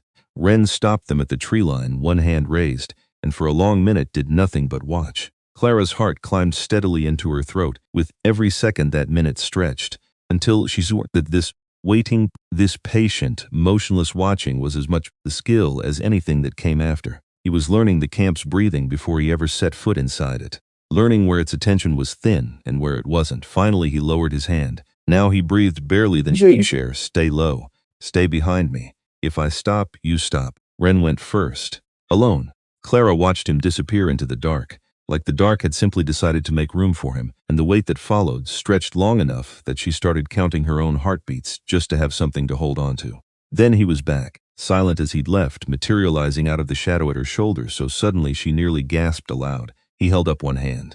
2 fingers. A shed. Apparently, matching Caleb's description, guarded by nothing more than a padlock and the general assumption that nobody would be foolish enough to come looking. They moved through the camp in a low crouch, hugging what shadow the buildings offered, and every step felt to Clara like it made more noise than the last. Though nothing stirred, nothing shifted. The watchman near the gate still slumped in his own half-sleep, exactly as they'd left him. Once a dog barked somewhere near the bunkhouse, sharp, sudden, loud enough to freeze Clara's whole body mid-step, and Wren's hand closed instantly around her wrist, pulling her flat against the nearest wall until the barking trailed off into silence again. They didn't move again until he was certain. They followed him in. The shed sat at the far edge of the camp, and Wren made short work of the lock with a tool Clara hadn't even seen him carry, and when the door swung open on hinges he'd clearly oiled with spit, rather than risk the sound of dry iron. The shape inside stirred, flinching back from the sudden dark shift of the doorway, like a man who'd learned the hard way that sudden movement in the night rarely meant anything good. "Warren," Clara whispered. The shape went very still. "Clara?" The voice that answered was cracked, disused, barely recognizable as the confident hand that had written 3 pages about porch rail grain. "Clara Bennett?" "Warren." She was inside the shed before she'd decided to move, kneeling beside a man so thin and hollow-eyed she barely recognized him from the daguerreotype he'd once mailed her. "What have they done to you? You shouldn't be here." Warren rasped, and even in the dark, she could see the fear moving behind his eyes, fear that hadn't loosened its grip even at the sight of rescue. "None of you should be here." "If Vance did this?" Silas's voice tight from the doorway. Warren's eyes found him, went wider. "You're Kessler's brother," he whispered. "Oh God. Oh God. You don't know, do you? None of you know." "Know what?" Clara asked. "Warren, what happened to you? What happened to Wade?" Warren's whole body shook, though, whether from cold or fear or simply the effort of speaking after however many weeks of enforced silence, Clara couldn't tell. "They made me write the letters," he said, after. "Made me keep writing them, keep telling settlers the land was clear, the land was good, come stake your claim." His breath hitched. "I didn't know what I was helping build. Not at first. By the time I understood, it was too late to stop it, too late to warn anyone. They said if I tried." He stopped, swallowed hard. "They said what happened to the family that used to live out there would happen to me too, if I ever opened my mouth about it." Clara's hand found Wren's in the dark. "He knows," she said quietly. "Warren, he knows what happened to that family. He's standing right here." Warren's eyes moved to Wren, and something in his ruined face crumpled entirely. "I'm sorry," he said, the words breaking apart as they left him. "I am so sorry. I didn't know when I wrote those letters. I swear before God I didn't know what ground I was standing on until it was already too late for it to matter." Wren looked at him a long moment. Then, quiet, steady, the words costing him everything they always cost him. "And given anyway. Not your hand. That killed them. But my silence helped bury it," Warren said. "That has to count for something, doesn't it? Doesn't silence count as a kind of guilt too?" Nobody answered that. Because out here, in a locked shed at midnight, with a man's whole ruined conscience laid bare in front of them, there wasn't an easy answer sitting anywhere in reach. "When we are safe," Wren said finally, "you will tell the truth of what you know. All of it. To whoever the law sends to hear it." His voice carried no forgiveness in it, but no cruelty either, only the flat, steady weight of a condition being set.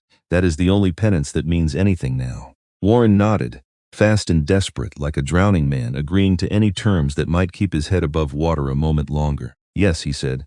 "Yes, I'll tell him everything. Whatever it costs me. We need to move him," Silas said finally, low and urgent now, "before that watch changes." Warren grabbed at Clara's sleeve as they hauled him upright, his grip weak but frantic, eyes darting toward the shed door like the dark beyond it might already be listening. "Wait," he rasped. "There's something else. Something you need to hear before we move, because once we're running, there won't be time. Warren Vance doesn't just want this valley," he said, words tumbling faster now, like a dam giving way all at once after weeks of holding. "He wants all of it, every parcel from the river to the ridge, and he's tired of waiting on paperwork and payroll tax nobody can trace back to him cleanly." His hand tightened on her sleeve. "He's planning something bigger. Soon. I heard the foreman talking 2 nights back. Something meant to look like exactly what happened to his family 5 years ago." He nodded weakly toward Wren. "Meant to clear the rest of the valley the same way, and meant to hang it around his neck again, so nobody asks any more questions than they did the first time." The shed went very cold and very still. "When?" Wren asked, the single word carrying more weight than Clara had ever heard him put behind it. "I don't know," Warren said. "Soon, weeks, maybe less. That's all I caught before they saw me listening and dragged me back in here." Silas's jaw had gone tight enough to ache. "We need to move him now before that watch changes." They got Warren up, weak and stumbling, his weight leaning heavy on Wren's shoulder. As they made their way back out through the dark, back out past the sleeping watchman, back toward the gate where Caleb waited with the horses drawn close and ready. They were almost clear, almost. That was when the shot rang out behind them, and a voice rough, commanding, entirely unfamiliar shouted across the camp for every man in it to wake up and start shooting. They ran, because there was nothing else to do, not with Warren barely able to keep his own feet under him, not with rifle fire starting to crack through the dark behind them, wild and undisciplined, but growing more accurate with every passing second as sleep-fogged men found their aim. "Faster," Wren said, hauling Warren's arm harder over his shoulder. The horses. A bullet chewed splinters off a fence post inches from Clara's head. She didn't scream, didn't have breath left to spare for it, just ran, lungs burning, Warren's weight dragging at Wren's other side. The whole world narrowed down to the next stride, and the one after that. Behind them, torches were catching now, throwing wild orange light across the camp, and shapes were pouring out of the bunkhouse. More men than Clara had let herself imagine, more than any of them had accounted for in the planning. "They're gaining," Caleb shouted from somewhere ahead, already at the horses, already fighting to keep his own mount steady against the noise. They broke free of the camp's perimeter into open ground, and for one terrible stretched-out moment Clara thought they weren't going to make it, thought the whole desperate gamble was going to end here in the dark, with a bullet, finding one of them before the horses ever came into view. Then Silas was there, already mounted, already reaching down to haul Warren up in front of him with a strength Clara hadn't known the man possessed. "Go, go," Silas barked. "I'll cover the back." Wren all but threw Clara into her saddle, and there wasn't time for grace in it, wasn't time for anything but speed. And then they were moving, the camp's shouting and gunfire falling away behind them into the dark as the horses found the trail and stretched into a hard gallop that left no room in Clara's chest for anything but her own frantic heartbeat and the sound of hooves all around her. They rode hard through the dark, the camp's shouting, fading slowly behind them, and it wasn't until the first gray edge of dawn was creeping up over the ridgeline that Clara let herself believe they'd actually made it clear. Warren slumped against Silas's shoulder, exhausted past speech. Caleb rode close beside them, checking over his shoulder every few minutes like the danger might still catch up if he stopped watching for it. And Wren rode last, silent, eyes fixed on the trail behind them, that same stillness back in his shoulders, the one Clara had learned to read as a man standing guard over everything he had left to protect. They had Warren Pruitt now, living proof of what Vance's company had built this valley's tragedy to hide. But they also, Clara understood with a cold settling into her chest, had made themselves a target in the process. Whatever quiet, careful life they'd been building in that valley, the mended roof, the hearth fitted stone by stone, the fragile new friendships taking root around a shared fire, all of it had just changed shape overnight into something far more dangerous than any of them had bargained for. They stopped once, at first proper light, to let the horses breathe and to check Warren's condition before pressing on the last stretch home. Caleb built a small fire more out of habit than necessity, and Silas passed around the last of the jerky, and for a few strange, suspended minutes, exhaustion and relief tangled together into something that almost passed for peace. "We did that," Caleb said, staring into the flames like he still didn't quite believe it. "We actually did that."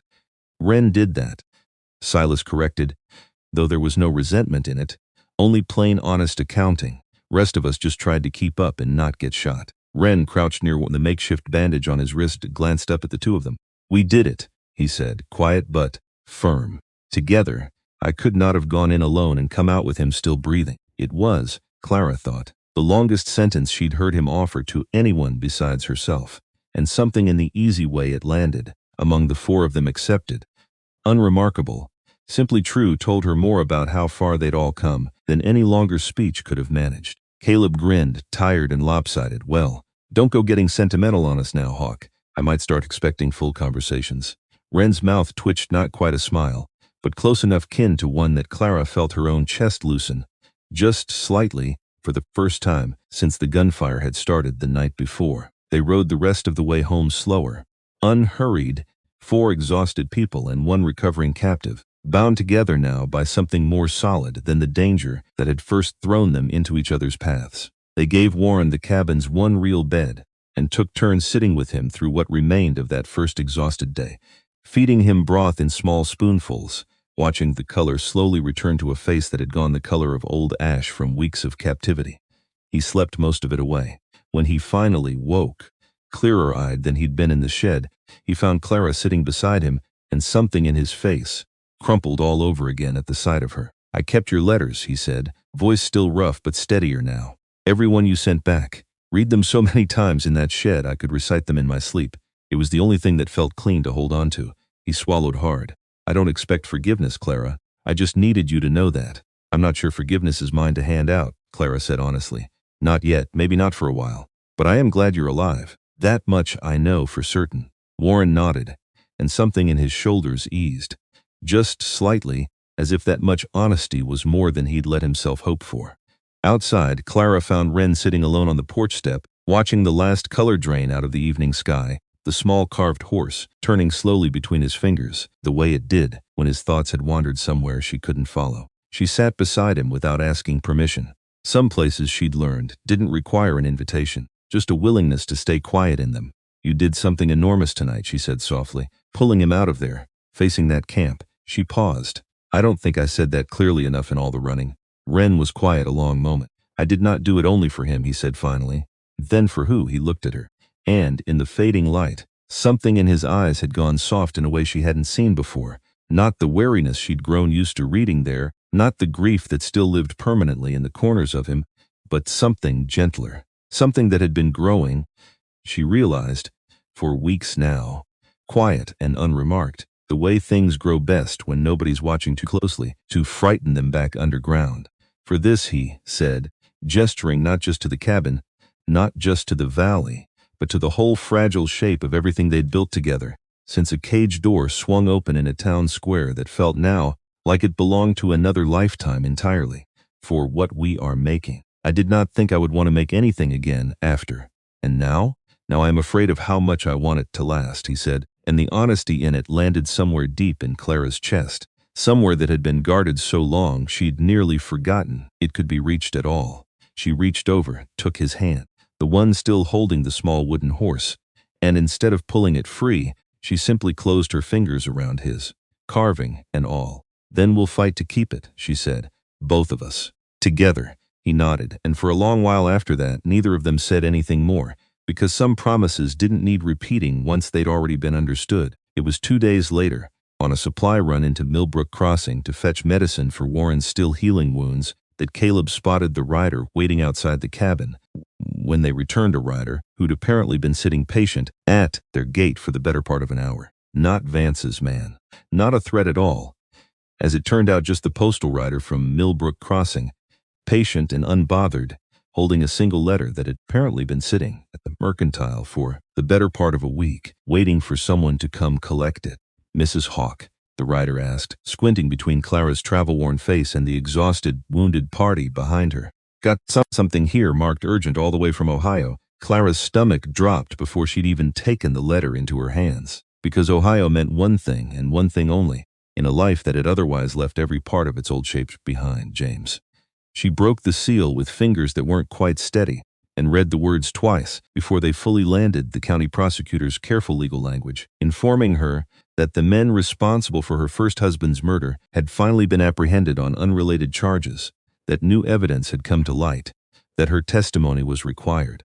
urgently, if the case against them was to hold. 2 months, the letter said. Perhaps less if she could travel promptly. Clara read the line 3 times before it settled anywhere useful in her mind, because 2 months meant a stagecoach east, a train after that, weeks of travel just to arrive, and weeks more before whatever the court required of her was finished. 2 months away from this valley, this cabin, this fragile new life balanced on a foundations that Vance's men had already tried once to burn down. Except James had waited 3 years already for someone to say his name in a courtroom and mean it. Except leaving now, with Warren barely rescued, with danger circling closer every week, felt like abandoning one grave to tend another. Except, and this was the thought that finally stopped her circling entirely, except there was no version of this where she got to choose the easy thing. There hadn't been an easy thing since the day the stagecoach left her standing alone in Brimstone Flats. Why would there be one now? Clara looked up, found Wren watching her, reading the shape of the news in her face before she'd said a single word of it aloud. "It's James," she said quietly. "They've finally caught the men who killed him. They need me to testify." Behind her, Warren sat slumped in the doorway's one good chair, still weak, still healing, and Caleb's face had gone carefully blank, the look of a man trying not to intrude on something too private for an audience. Wren said nothing at first. He simply looked at her, at the letter trembling slightly in her hand, at the exhaustion and danger and impossible choice, all sitting together behind her eyes, and Clara understood, watching him, that he already knew what she was about to ask before she found the words to ask it, because how could she leave now? With Warren barely rescued and still in danger, with Vance's men circling closer with every passing day, with a valley full of buried grief that had only just begun to surface into daylight, and yet, James deserved this, deserved a wife willing to cross a continent twice if that's what justice required of her. "I don't know what to do," Clara admitted, the words coming out smaller and more frightened than she meant them to. "I don't know how to be in 2 places at once. I don't know how to choose between the dead I already failed and the danger sitting right here in front of me now." Wren crossed the distance between them, took the letter gently from her shaking hand, read it slow, his lips moving faintly over the unfamiliar effort of the words, and when he looked up again, something had settled behind his eyes that Clara hadn't expected to find there. Not fear, not reluctant resolve. "Go," he said quietly. "Finish this for him. Wren, I can't just leave you here with Vance's men. I have survived worse," he said, and there was no self-pity in it. Only plain fact, stated the way a man states the weather. "I will keep this ground. I will keep Warren safe until his testimony is needed too." His hand found hers, steady, warm, despite everything the night had cost him. "You go and finish what is owed to the dead you carry. I will still be here when you return." Clara searched his face for any crack in that certainty and found none. "Promise me," she whispered. He lifted her hand, pressed it, briefly, against his chest, against the small carved horse resting there, against the steady beat of a heart that had somehow, against every reasonable expectation, learned to trust again. "I promise," he said.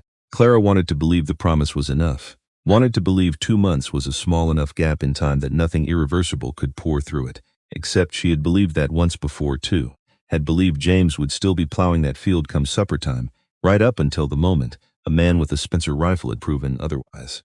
Belief, she was learning all over again, had never once been strong enough on its own to keep the people she loved safe. "All right," she said, "as often as the road allows." "I will keep the letters," Wren said, "all of them, same as he did." He nodded toward Warren without any bitterness, in it only the plain acknowledgement of a man who had learned watching another man's ruin.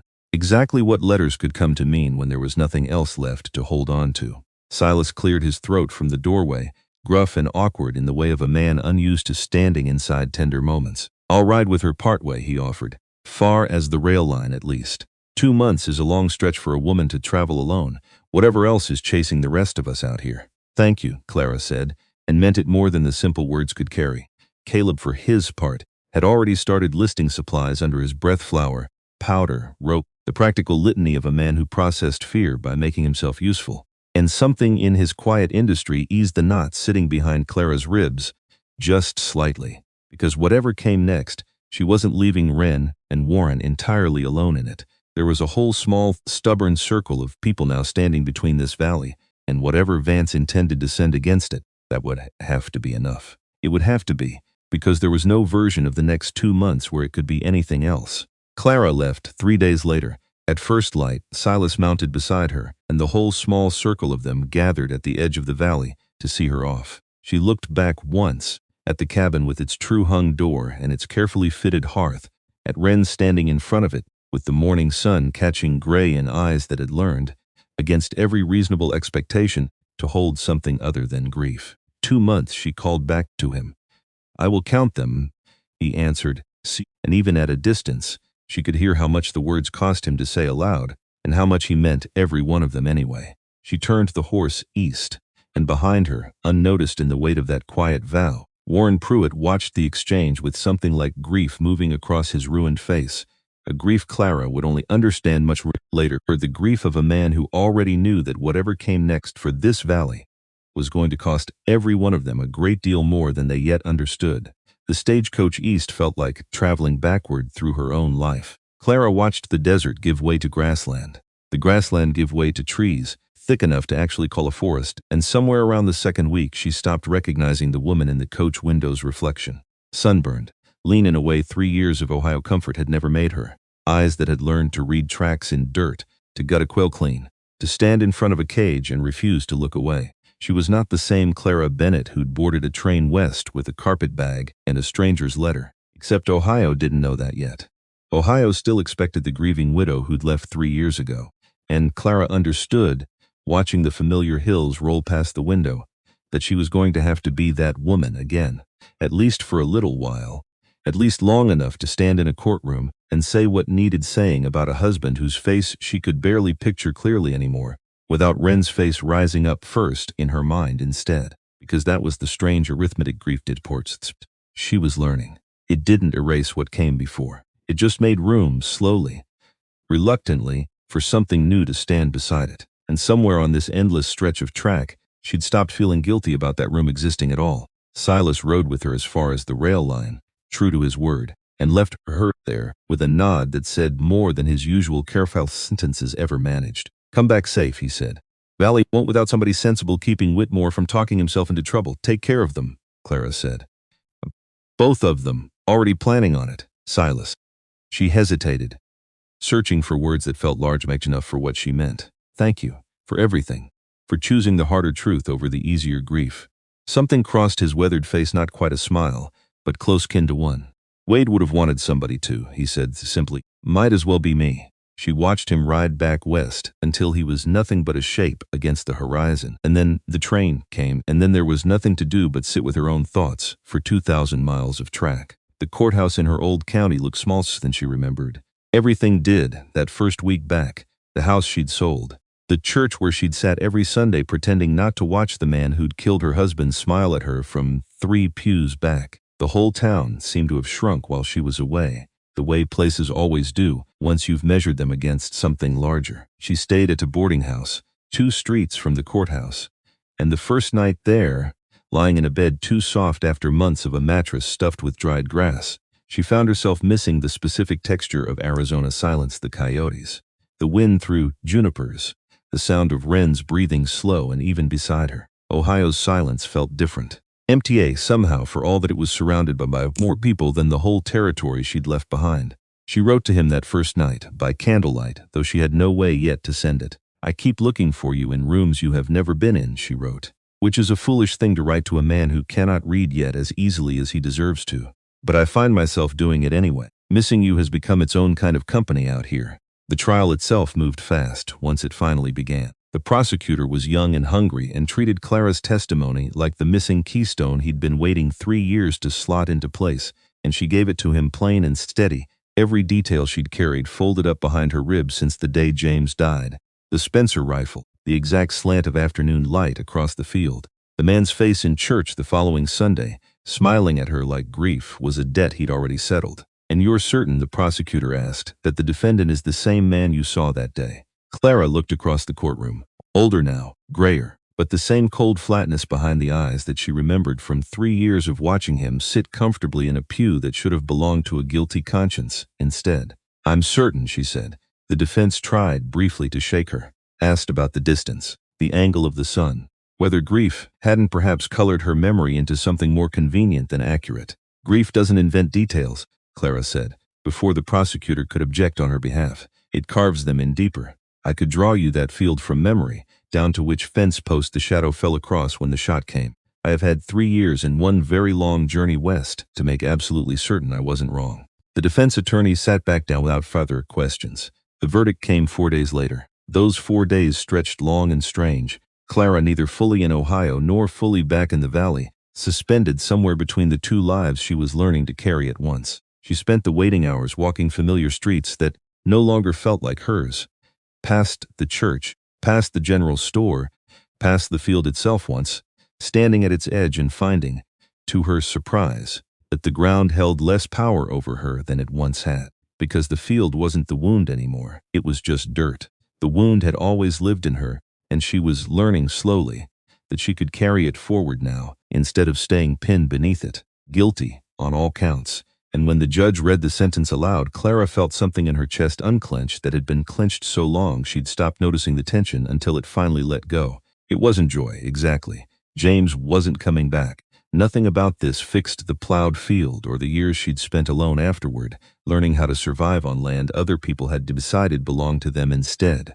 But it was something, a door closing properly, instead of being left ajar to bang in the wind for another 3 years. She stood at James's grave the next morning, the old wedding ring she'd left there months ago now sitting green with tarnish where she'd buried it, and said the only thing that felt true. "It's done," she told him. "I did what I could. I hope it was enough." The wind moved through the cemetery grass, and Clara let herself cry finally for the husband she'd lost and the years that grief had cost her. And when she was done, she found she was more ready than she'd expected to be to turn west again, because there was another life waiting for her now. And she'd promised to count the days until she got back to it. The letters arrived at the boarding house in careful, uneven batches, and Clara read each one so many times the paper started to soften at the folds.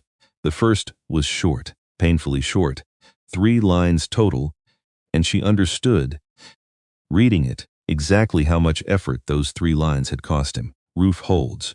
Warren, I count the days." The second came 2 weeks later, longer, the handwriting steadier than before. Like the muscle of writing itself was something he was rebuilding one letter at a time, the same way he'd rebuilt the cabin roof. "Silas rides out most days now. Says the company men have gone quiet. I do not trust quiet. Caleb finished the workshop frame. Says once you are home we will build a proper forge inside it. I told him I would like that. I am not sure he believed I meant it as much as I did." The third letter, arriving just before the trial verdict came in, undid her completely. "I built a chair," it read. "Small thing. Nothing grand. But I sat in it last night and thought of you sitting across from me at the table, and the thought was better company than the silence usually is.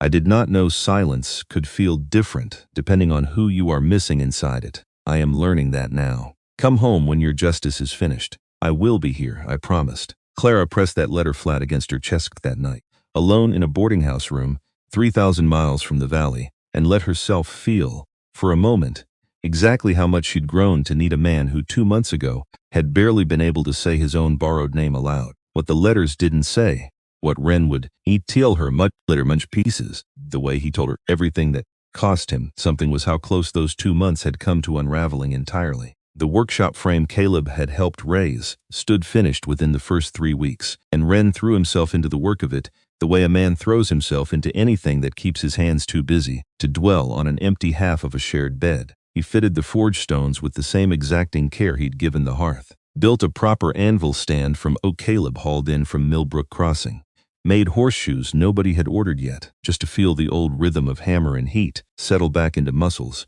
that remembered it better than his voice remembered speaking. But the quiet Silas kept reporting the company men gone still. No more riders on the ridgeline, no more boot prints pressed fresh into the creek mud. Never once felt like peace to Wren. It felt like held breath, the stillness that comes before a storm decides which direction to break. He was right to distrust it. Twice during those 2 months, he woke in the deep hours of night to sounds that shouldn't have been there. Once, a shift in the horse's breathing that meant something had spooked it near the tree line. Once the faint, wrong-footed scrape of a boot against stone that no animal would have made. Both times he moved through the dark with the same silent economy that had once saved Caleb's wagon on the Cooper Road, circling wide, searching the perimeter until the wrongness resolved itself into nothing he could name or catch. Both times he found the shed's second lock, the one on the tool chest, holding the hunting knife he'd carried since the day the shackles came off, sitting exactly where he'd left it. He didn't think to check the knife itself either time. Not closely. Not the small nick worn into the handle where the leather wrap began, the one detail that would have told him, weeks before it mattered, that someone patient enough to wait had already come and gone with exactly what they needed. By the time he understood what those 2 visits had actually cost him, it was already far too late to matter. The journey back took longer than the journey out.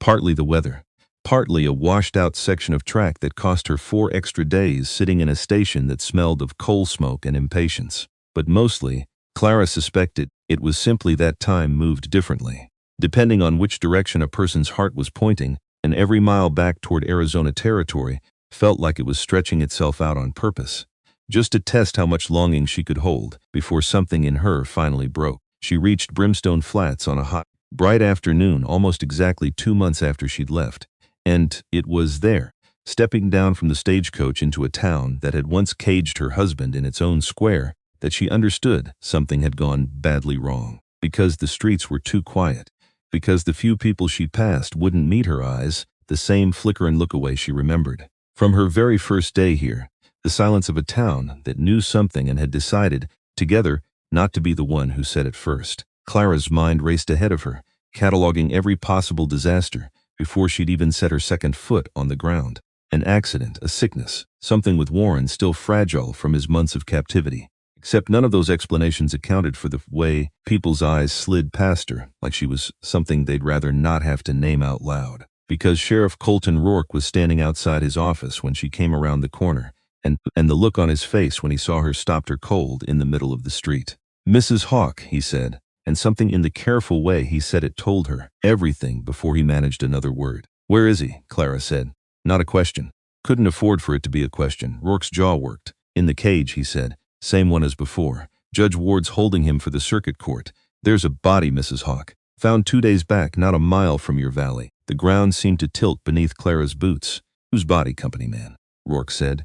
"One of Vance's foremen, throat cut. And the knife they found near him." He stopped. "Swallowed. It's his, Mrs. Hawk. Or near enough to his that nobody's arguing otherwise." Clara ran the last 100 yards to the square, without deciding to run at all, her legs simply carrying her there faster than her mind could catch up. And when the cage came into view, the same iron bars, the same 8 feet of merciless height, sitting in the same patch of dust like the town had never once considered building anything else. Something inside her chest cracked clean down the middle. He was inside it, sitting the same way he'd been sitting the first time she ever saw him, back against the far bars, knees drawn up, head bowed low enough that his hair hid most of his face.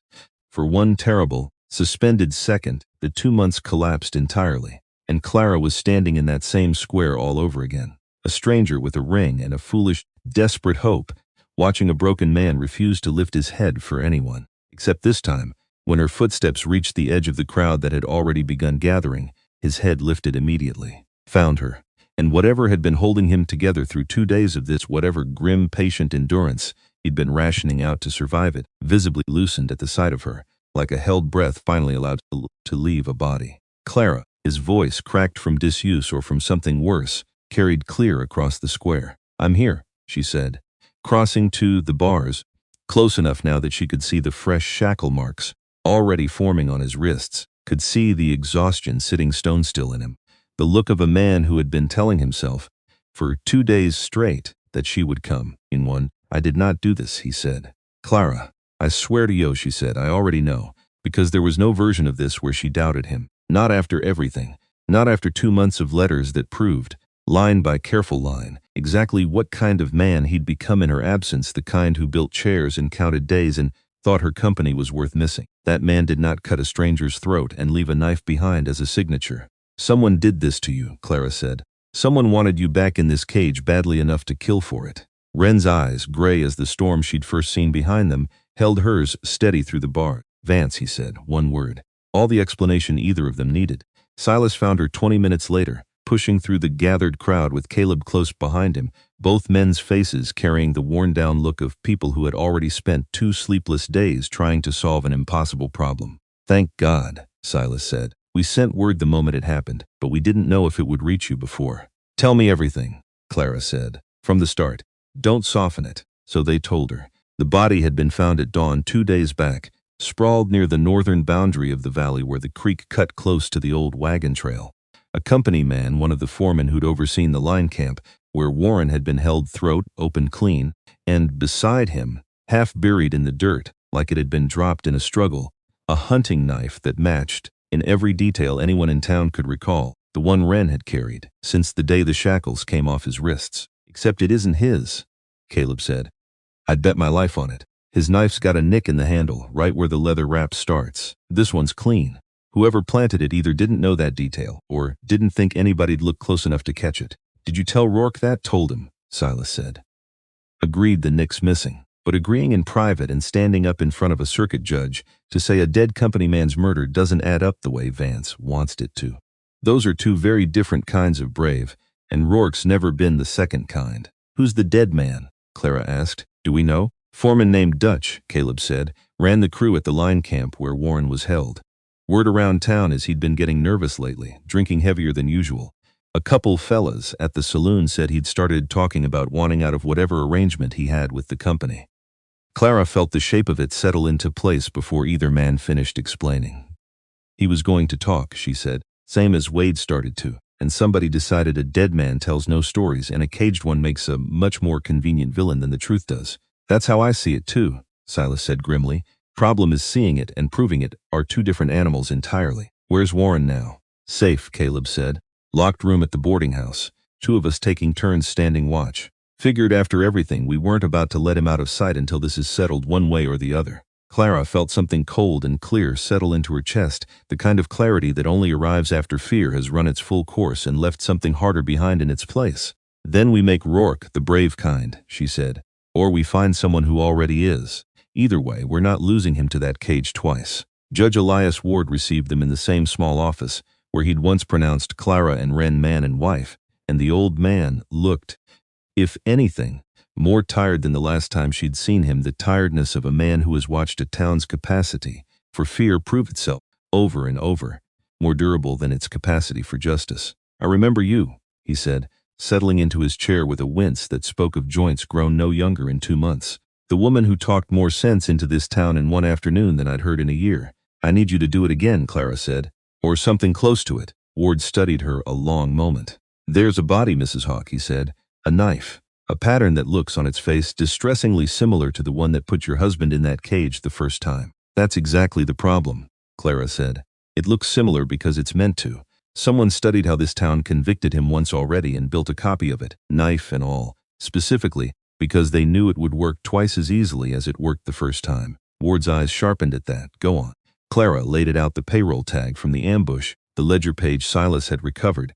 Warren Pruitt alive and willing to testify to exactly what Vance's company had built its fortune on. The knife's missing nick that Caleb had caught and Rourke had quietly confirmed and just as quietly decided not to mention in front of anyone with the authority to act on it. When she finished, the office had gone very quiet. "This is a great deal to hang on circumstantial threads," Ward said finally, "even convincing ones." "Then let us hang it properly," Clara said, "in open court, with Warren Pruitt testifying under oath, and Silas Kessler's evidence entered as record, and every person in this town watching, so there's no quiet room left for anyone to decide the truth. Doesn't matter as much as their fear does." Ward was quiet a long while, turning something over behind his tired eyes. "There's something else," he said finally. "Something Silas brought me 2 days ago before you arrived. I wasn't certain what to make of it until just now." He reached into a drawer, drew out a single yellowed page, brittle with age, the ink faded but still legible. "A payment record," he said. "Older than the ledger you're describing. 5 years old, in fact. Signed by a man building his very first company contract in this territory." He slid it across the desk. "Harlan Vance's own hand, Mrs. Hawk. Authorizing payment for what the record calls clearance work on a parcel matching, as near as I can tell from the old survey lines, the exact valley you and your husband have spent the last several months trying to build a home on." Clara's breath left her body all at once. Because 5 years ago was the massacre. 5 years ago was the dawn Wren had spent every year since trying and failing to stop hearing. "Vance didn't just want this land," she said slowly, the whole shape of it finally settling into place. "He built his entire company on clearing it. Wren's family wasn't collateral damage in some larger scheme. They were the first job, the one that proved the method worked. And your husband," Ward said quietly, "is the only living witness left who could stand in a courtroom and say so." They set the hearing for 3 days out. Enough time, Ward explained, to send proper word to the circuit court, and to bring Warren Pruitt in from the valley, under careful guard. because if Vance was desperate enough to manufacture one murder, nobody wanted to test how far he'd go to prevent a witness from reaching the stand at all. 3 days felt longer to Clara than the entire 2 months in Ohio combined. She visited the cage every day, sat outside it for hours at a stretch, close enough to talk low, to pass what comfort she could through iron bars that had once again become the only distance separating them. "Tell me about the letters," Wren said, on the second evening, his voice steadier now than it had been the day she arrived. Some of his old careful calm slowly returning despite everything. "The ones you did not have time to write back on the train." "There wasn't time," Clara admitted. "I thought about you constantly. I just didn't have the words fast enough to catch up to how much I was thinking." "I understand that," Wren said, and something in the dry, quiet humor of it startled a laugh out of her. The first one she'd managed since stepping off the stagecoach into a town gone wrong. "I missed that," she said, whatever that almost joke was. "I missed it badly." "I have more," he said. "If we survive what comes next, I intend to use them." "Is that a prom?" "Yes," he said simply. "I do not make the other kind anymore." On the second night, someone tried to make sure there wouldn't be a hearing at all. Clara woke to raised voices outside the boarding house, Caleb's, sharp with alarm, and another voice, unfamiliar, low and urgent, and by the time she reached the street, 2 shapes were already disappearing into the dark at a dead run, and Caleb stood in the doorway breathing hard, a lantern shaking slightly in his grip. "2 of them," he said. "Tried the window latch on Warren's room. I heard it give and came running before they got it open all the way." "Are you hurt?" "Is Warren?" "He's fine. Scared half out of his wits, but fine." Caleb's jaw tightened.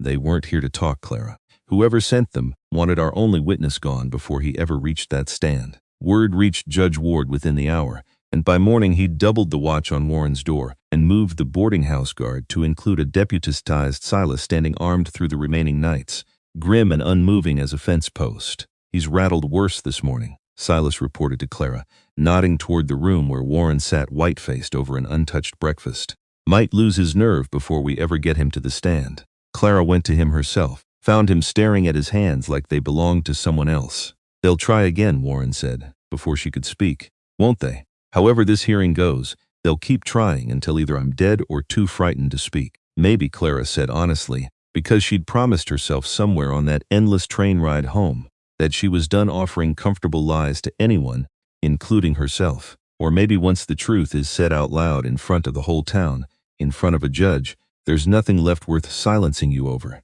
Secrets only stay dangerous while they're still secrets, Warren. Say it plain enough in front of enough witnesses, and it stops being a threat to anyone but the man who tried to bury it. Warren looked up at her, something steadying behind his hollow eyes. "Say it plain," he repeated. "I can do that." That same evening, Clara found Wren sitting against the cage bars, a scrap of paper braced against one knee and a stub of pencil in his hand. Both allowed him now that Rourke's own doubt had started outweighing his caution. He was moving the pencil slow across the page, crossing out more than he kept, his jaw tight with the effort of a man when trying to fit 5 years of grief into words a courtroom would actually sit still for. "What are you working at?" Clara asked, though she already suspected. "If they let me speak," he said, "I do not want to stand there with nothing but silence again. I have watched silence get read as guilt too many times to trust it with something this large." "Read it to me," she said, "however rough it is." He did, haltingly at first, the sentences short and plain, and when he finished she reached through the bars and took his hand. "Say it exactly like that," she said. "Don't smooth it. The roughness is what makes it true." He practiced it 3 more times that night, low under his breath, and by the time the hearing came, the words had worn a path in him, steady enough to walk without stumbling. Warren arrived under Caleb's escort, the morning of the hearing, thinner still than when they'd pulled him from that shed, but standing straighter than Clara had seen him manage since his rescue. Something like resolve settled into the line of his shoulders that hadn't been there before. "I've been rehearsing what I'll say," he admitted, as they waited outside the courthouse for Ward to call the proceeding to order. "Every night since Silas told me about the hearing, I keep thinking there's some version of the truth that doesn't make me sound as complicit as I actually was." "There isn't," Clara said, not unkindly, "but the truth doesn't need you to sound better than you were. It just needs you to say it clean." Warren nodded slowly. "Clean," he repeated. "I can do clean." The square outside had filled by the time they were called, and filled the way it had filled once before, months ago, drawn by the hungry curiosity of a town that sensed something enormous was about to be decided in front of it. Clara scanned the crowd as they walked toward the courthouse steps and found, scattered through it, faces she recognized now in a way she hadn't the first time. The boarding house woman who'd told her months ago that men simply got an itch and moved on.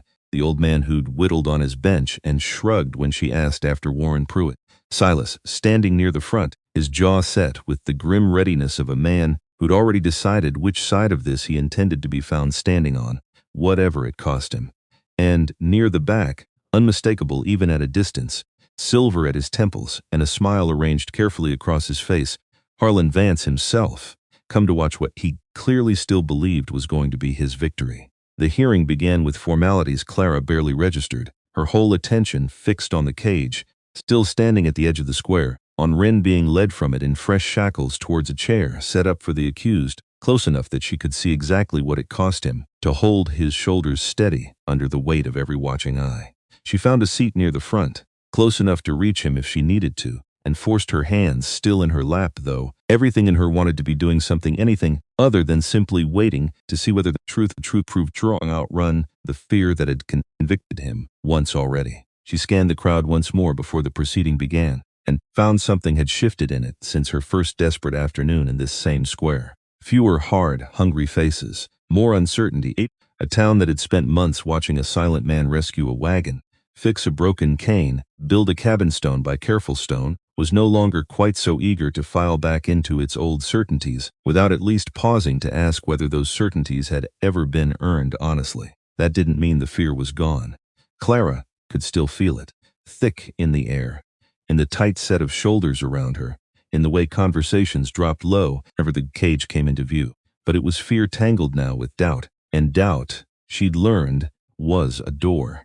It didn't guarantee which way a person walked through it, but at least for the first time since she'd arrived in this territory, the door existed at all. Sheriff Rourke testified first, laid out the body, the knife, the location, close enough to the valley to suggest opportunity, far enough that no one had witnessed the act itself, and in your professional judgment, the circuit prosecutor asked, does the evidence point clearly to the accused? Rourke's eyes flicked just once toward Caleb, standing near the front of the gathered crowd.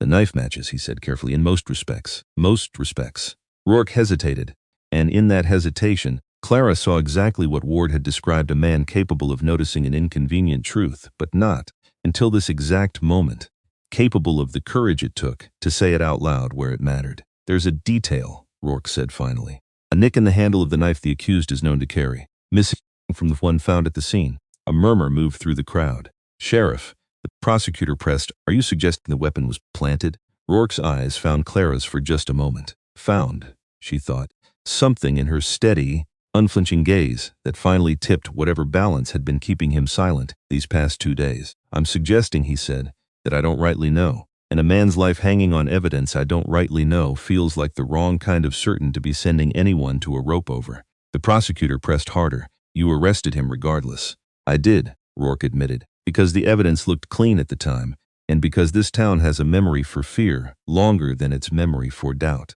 He glanced toward the cage, and something in his weathered face looked, for the first time since Clara had known him, genuinely uncertain. I've had 2 days to sit with that decision. Don't know that I'm proud of how fast I made it. Caleb took the stand next, and walked the court through the knife itself in plain, careful detail, the exact placement of the nick, how long he'd known Wren carried it, how the wear pattern on a blade a man used daily simply couldn't be faked convincingly enough to fool someone who'd watched him use it for months. I've seen that knife skin game. Whittle kindling, cut leather for mending, Caleb said. I know it the way I know my own tools. The one they found by that body isn't it. It's a copy, a good one, but a copy, and you'd stake your own credibility on that, the prosecutor asked, skeptical. I'd stake more than that, Caleb said. I'd stake a friend's life on it. Which is exactly what I'm doing, standing here. Silas testified next, laying out the ledger page, the payroll tag, the strong box evidence, his voice steady even as his hands.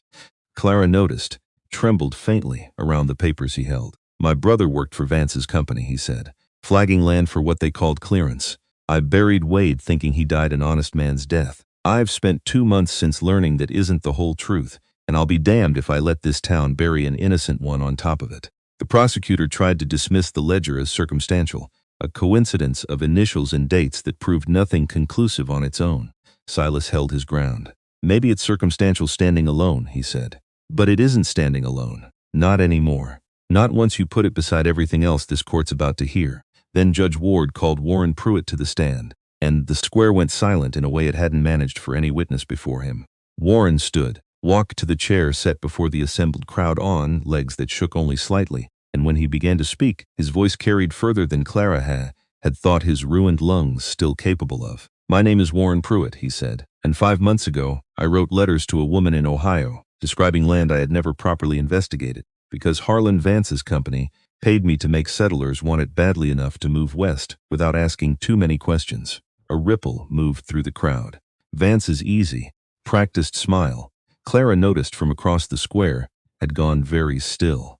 "I confirmed a ledger entry," Warren continued, "for a valley I now know was the site of a massacre 5 years past. A massacre I have since learned was the very first job that built Vance Territorial Land Company's fortune." He paused, drew a breath that clearly cost him something. "I did not know that when I wrote my letters, but I have known it for 2 months now, held captive in a shed on company land specifically, because Mr. Vance understood I had become a danger to a secret worth killing to protect." "Objection," the prosecutor representing the company's interests called out, though his voice had lost most of its earlier confidence. "Overruled," Ward said, not looking up from the notes he was taking. "Continue, Mr. Pruitt," Warren continued, laid out everything: the letters, the ledger, the confirmation notation with his own initials, the months of captivity, the whispered plans he'd overheard about a second clearing. Meant to finish what the first one had started. By the time he finished, the square had gone so quiet, Clara could hear her own heartbeat pounding in her ears. "That is a great deal of testimony," Ward said finally, "built on a great deal of company malfeasance." He turned then to the man still seated in shackles near the front of the assembly, and something in his weathered face softened just slightly. "Mr. Hawk," he said, "this court has heard a great deal about you today, from everyone but yourself. Would you care to speak?" For a long moment, Wren said nothing. Clara watched him gather himself the way she'd watched him gather himself 100 times now, the stillness that always came before, words that mattered, words that cost him more than easy ones did. When he finally stood, the shackles at his wrists caught the afternoon light, and the whole square seemed to lean in around him. "5 years ago," he said, "men came to my home and took everything from me, my wife, my mother, my brother. I did not know why then. I only knew grief, and after grief, silence, because there were no words left in me large enough to hold what had happened." His eyes moved slowly across the crowd, the same crowd, many of the same faces that had once watched him sit, caged and silent, and decided silence meant guilt. "I have learned since why they came, not because my family did anything to deserve it. Because a man standing in this square today needed our land cleared to build a fortune, and dead people do not file claims against the men who killed them." A murmur moved through the crowd, quieter this time, something closer to shame than curiosity. "I did not kill the man found near my valley," Wren continued. "I have killed before, when my own life was the only thing standing between a threat and the people I love. I do not pretend otherwise, and I do not ask this court to forget it. But I did not kill a stranger and leave a blade behind like a signature, because a man who has spent 5 years being hunted for a crime he never committed understands better than most exactly what that kind of accusation costs an innocent life." His hand found the small carved shape resting against his chest, the gesture Clara had watched him make 100 times now, in moments too large for words. "I am asking this court to see what it failed to see the first time it caged me. Not a monster wearing a quiet face. A man who lost everything once already, and is only now, finally, learning how to want something back." The square had gone utterly silent. "That is a great deal of testimony," Ward said finally, "built on a great deal of company malfeasance, but none of it, standing alone, tells this court who killed the man found near Mrs. Hawk's Valley 2 days ago." "I can speak to that," a new voice said. Every head in the square turned. The man who stepped forward from the edge of the crowd was one Clara didn't immediately recognize, rough-dressed, hat pulled low, the hunted look of someone who had spent 2 days deciding whether coming forward was worth whatever it might cost him. "Name's Dale," he said. "Rode with the crew that ambushed a wagon on the Cooper Road some months back. I recognized the fella who got taken down that day.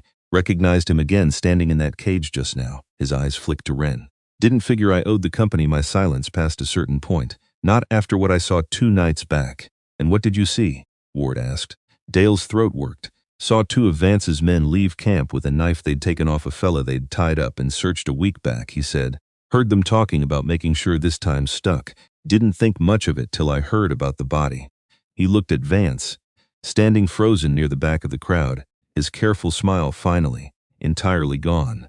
Didn't sleep right since. Figured a man's conscience is worth more than whatever Vance is paying to keep it quiet. The square erupted, voices rising all at once, the roar of a crowd realizing, together, exactly how thoroughly they'd nearly been made complicit in something monstrous. And through the chaos, Clara watched Harlan Vance's face transform, the practiced warmth stripping away in real time, leaving something colder and far more honest underneath. Near the front, the boarding house woman had pressed a hand to her mouth, eyes fixed on the cage with an expression that looked, to Clara, remarkably like shame trying to find somewhere to land. Months ago, this same woman had shrugged off Warren Pruitt's disappearance as simply the way men were out here. Now she was watching the true shape of that disappearance unfold in front of the entire town, and Clara found she couldn't summon any satisfaction in the woman's discomfort, only a tired, hopeful recognition that maybe, this time, the lesson would actually stick. "This is absurd," Vance said, finding his voice at last, pitched to carry over the crowd's rising anger. The word of a drunk who ran with bandits against the reputation of a company that has built half the infrastructure in this territory. You would take his word over mine? I'd take the truth over either of you, Judge Ward said, rising slowly from his chair, which is precisely what this court intends to find, Mr. Vance, whether you'd prefer it or not. You have no proof, Vance snapped, some of the polish finally cracking entirely. A ledger page, a frightened man's confession extracted under God knows what duress. A drunk's story about a knife he claims to have seen in the dark. His eyes swept the crowd, searching, Clara realized, for any face still willing to side with him. This territory needs men like me, men willing to do the difficult work of building something out of empty land nobody else had the courage to develop. It wasn't empty, Wren said quietly, and something in the plain weight of those two words silenced the square completely than any amount of shouting could have. It was my home. You did not develop empty land, Mr. Vance. You emptied a home and called the emptying development. Vance's composure broke entirely. He turned, started pushing back through the crowd toward the street, toward whatever horse or escape he'd kept ready for exactly this contingency. "Stop him," Ward called out, rising from his chair with more speed than his old joints should have allowed. But it was Silas who moved first, closing the distance in a hard sprint, catching Vance's arm before he'd made it 10 feet, and the two men went down together in the dust, in a tangle that ended, seconds later, with Silas kneeling over him, one knee planted firm between his shoulder blades. "You don't get to run from this," Silas said, breathing hard. "Not after what you did to my brother. Not after what you did to that man's family 5 years back. Not after every single thing you've built on top of both those graves." Vance, pinned and finally, entirely exposed, said nothing at all. For a long moment, the only sound in the square was his ragged breathing against the dirt, and somewhere behind Clara, she heard the crowd exhale as one, realizing the story it had gathered to watch had ended nothing at all like the one it expected. The formal proceedings that followed took the better part of the afternoon, statements taken, evidence catalogued, a proper arrest finally made of the man who should have been standing in the dock from the very beginning instead of the one who'd spent 2 days locked inside an iron cage for a crime that belonged, in every meaningful sense, to somebody else entirely. Judge Ward struck the gavel down at last with a weight that seemed to settle the whole square into something like exhausted peace. "All charges against Wren Hawk," he said, "are dismissed, effective immediately." The cage doors, standing empty at the edge of the square this whole time, seemed almost to mock the proceedings with their continued presence, and it was Caleb, of all people, who finally crossed to them and began with the same patient efficiency Wren had once used to destroy his own shackles to work the hinges loose entirely. "Figure this town's had that thing standing here long enough," Caleb said when Clara asked what he was doing. "Past time somebody took it down for good." Sheriff Rourke approached while the shackles were still being struck from Wren's wrists, hat in hand of him who understood an apology was owed and wasn't entirely certain how to shape one that felt adequate to the debt. "I got it wrong," he said finally, blunt as the admission clearly cost him. "Twice now. First time out of fear this town taught me before I ever pinned on this badge. Second time out of not wanting to be the man who spoke first against evidence that looked clean enough on its face." He met Wren's eyes, held them, didn't look away from what he clearly expected to find there. "Don't imagine that's worth much to you, but I mean to do better going forward, starting with taking your word as seriously as I take anyone else's." Ren studied him a long moment, rubbing at the raw skin where the shackles had sat. "Words are a start," he said finally. "I have learned that much myself this past year. What comes after words is what decides whether they meant anything." Rourke nodded, accepting the terms without argument. "Then I'll show you what comes after," he said, and turned to help Caleb with the stubborn second hinge, the two men working together in a silence that felt, for the first time, since Clara had known either of them, genuinely companionable instead of merely careful. They found each other in the middle of the square, the crowd parting around them the way crowds do when something private is happening in a public place, and Ren, free of shackles for the second time in his life, free this time with his name cleared instead of merely his body released, simply stood there a long moment, looking at her like he still couldn't quite trust. The moment was real. "You came back," he said. "I promised," Clara said. "I don't make the other kind either." He crossed the last few feet between them and pulled her against him, and Clara felt, for the first time since stepping off that stagecoach into a town gone wrong, the relief of a held breath finally, entirely released. "I was afraid," he admitted, quiet enough that only she could hear it. "Sitting in there. Not of the rope. I have made peace with death more than once already." His hand found the small carved horse still resting against his chest. "I was afraid I would not get the chance to keep counting days with you. That is what frightened me most, not the ending, the interruption." "You don't have to be afraid of that anymore," Clara said. "Not today," Ren agreed. "Though I understand now there is still ground left to cross before either of us can trust that fully. Vance's trial still to come. The land still unsettled. This is not finished." "No," Clara said. "But it's ours to finish now, together out in the open, instead of hiding it in letters." Behind them, Caleb let out a whoop that startled half the dispersing crowd, and Warren Tonkin, standing near the courthouse steps, still pale but steadier than Clara had seen him in months, allowed himself something that looked almost like a real smile. "Well," Caleb said, clapping a hand on Ren's shoulder with more enthusiasm than the older man's still healing wrists probably appreciated. "Guess this means I'm still owed that meal at the boarding house." Later, Silas said, hauling Vance upright and handing him off to Rourke's custody with the satisfaction of finally allowed to set down a burden he'd carried far longer than 2 days. "First, this one's going somewhere he can't run from a cell door." Vance's trial, when it finally came before the territorial court weeks later, moved with a thoroughness that felt, to Clara, like the universe finally settling an old debt at proper interest. The ledgers, with the payroll records, Dale's testimony, and 2 other company men who came forward once the first crack in the company's silence proved survivable. The original clearance payment from 5 years back, tying the massacre of Ren's family directly to the fortune Vance had built on top of their graves. Clara didn't attend every session. Ren attended fewer still, though he insisted on being present the day the original payment record was formally entered as evidence, sitting straight-backed and silent in the gallery, while a clerk read Harlan Vance's own 5-year-old signature into the permanent record of the territory. Afterward, walking out into the afternoon light, he said only one thing about it. "Now it is written down properly," he said. "Not just carried in me. That matters more than I expected it to." He was convicted on charges that would keep him from ever again threatening a valley, a family, or a witness for the remainder of whatever life the territorial prison allowed him. Silas came to the valley the week after the verdict, alone, and asked if he might sit a while by the stones on the northern rise before he headed home. Clara left him to it, watched from a distance as he knelt there a long time, hat in his hands, saying words she couldn't hear and didn't try to. When he finally rejoined her at the cabin, his eyes were red-rimmed, but something in his face had eased. The loosening that comes only after a long-carried weight finally finds somewhere honest to set itself down. "Told Wade what we found," he said, by way of explanation. "Told him I was sorry it took me so long to look properly. Told him I hoped wherever he's landed, he's got the sense to be ashamed of what he was part of, and the grace to be glad it's finished now instead of buried deeper." "How do you feel?" Clara asked. Silas considered the question with the same careful weight he gave most things. "Lighter," he said finally. "Not fixed. I don't imagine grief works that way.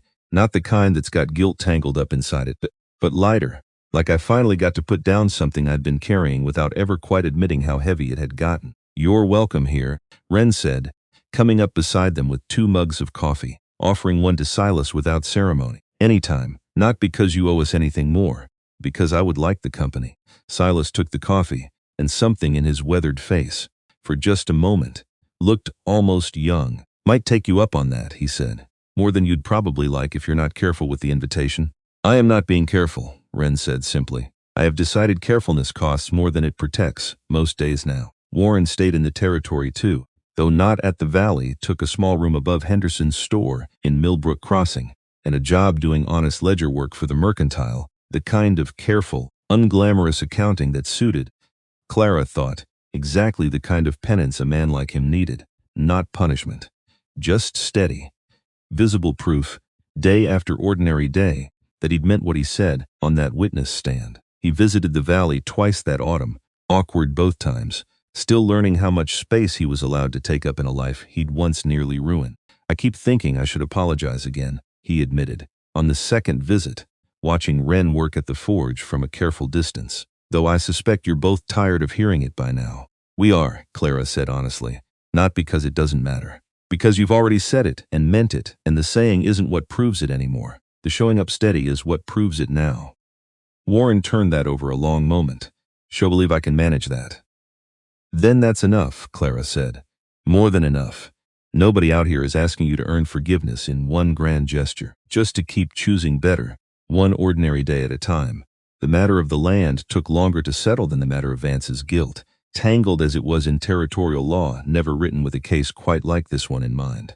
Judge Ward spent weeks poring over old survey maps, older treaty language, the gray country where a government's paper claims collided with the family's much older, much realer one. There's no clean precedent for this, he admitted to Clara one afternoon, spreading yellowed documents across his desk with the weary patience of a man determined to get something right even without a map showing him exactly how. Most claims like your husband's simply get erased, absorbed into whatever the paper says, regardless of what the ground itself remembers. And this one, Ward said, has a live witness, a murdered family's own son, standing in my courtroom, telling this territory exactly what was taken and how. I find I'm disinclined to erase a claim that inconvenient to ignore. He allowed himself something close to a smile. Precedent has to start somewhere, Mrs. Hawke. Might as well start with the truth for once, instead of around it. The land itself Wren's family's ground, the ground Warren Pruitt had promised sight unseen, in letters that turned out to carry far more weight than either of them understood at the time, was formally recognized under Judge Ward's ruling as belonging, by prior and continuous claim, to the one survivor left standing to inherit it. Clara Hawke's name went on the deed beside her husband's, the first time in the territory's short history. The clerk admitted that such a claim had ever been honored instead of simply erased. Wren read the deed 3 times over the evening it arrived, running his fingers along the careful legal language the way he once ran his fingers along a wagon wheel's split wood, testing it for strength, for the certainty of something built to hold. It does not bring them back, he said quietly, setting the paper down at last. Nothing written on paper does that. No, Clara agreed. But it means the world finally agrees they were here, that the ground remembers them properly now, in every way that matters beyond just your own memory carrying it alone.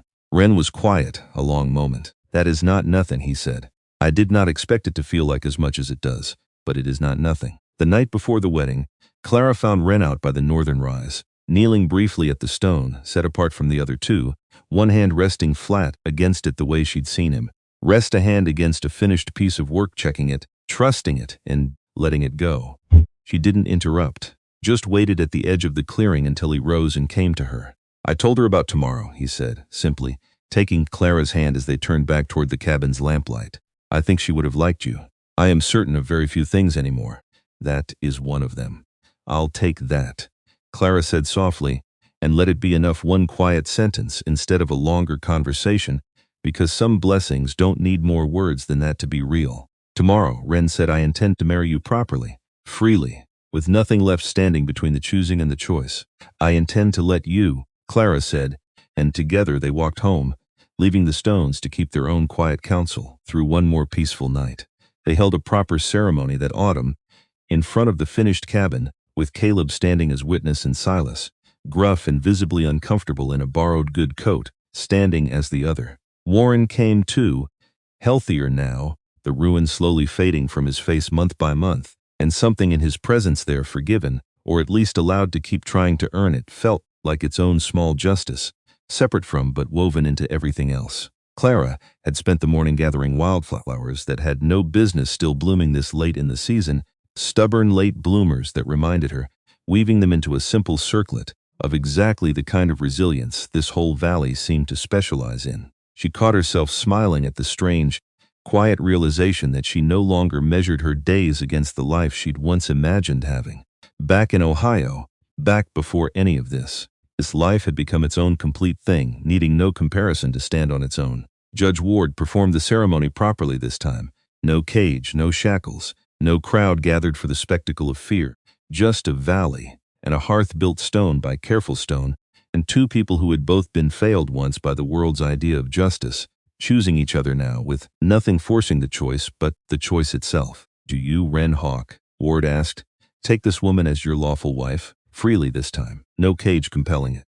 Wren looked at Clara, and the storm that had once lived permanently behind his eyes had, over these long months, settled into something calmer, not gone. Grief like his never fully left, but quieted now, folded into a life large enough to hold it alongside everything new growing up around it. "Freely," he said, "and gladly.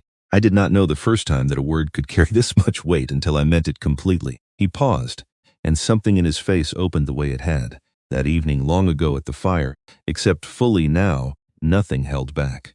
"I want to tell you what that word means to me, if the court will permit a man to say more than it asked for." Ward, dry as ever, gestured for him to continue. "I want a life that is boring," Wren said, and something in the plain honesty of it made Clara laugh even through tears she hadn't noticed starting. "I want mornings that are only mornings, a forge that only makes horseshoes because horses need them, not because I am trying to outrun a memory. I want to grow old on this land, slowly, with nothing left trying to take it from us. It is the largest thing I have ever wanted. I simply did not have the words for it until you taught me how to want again."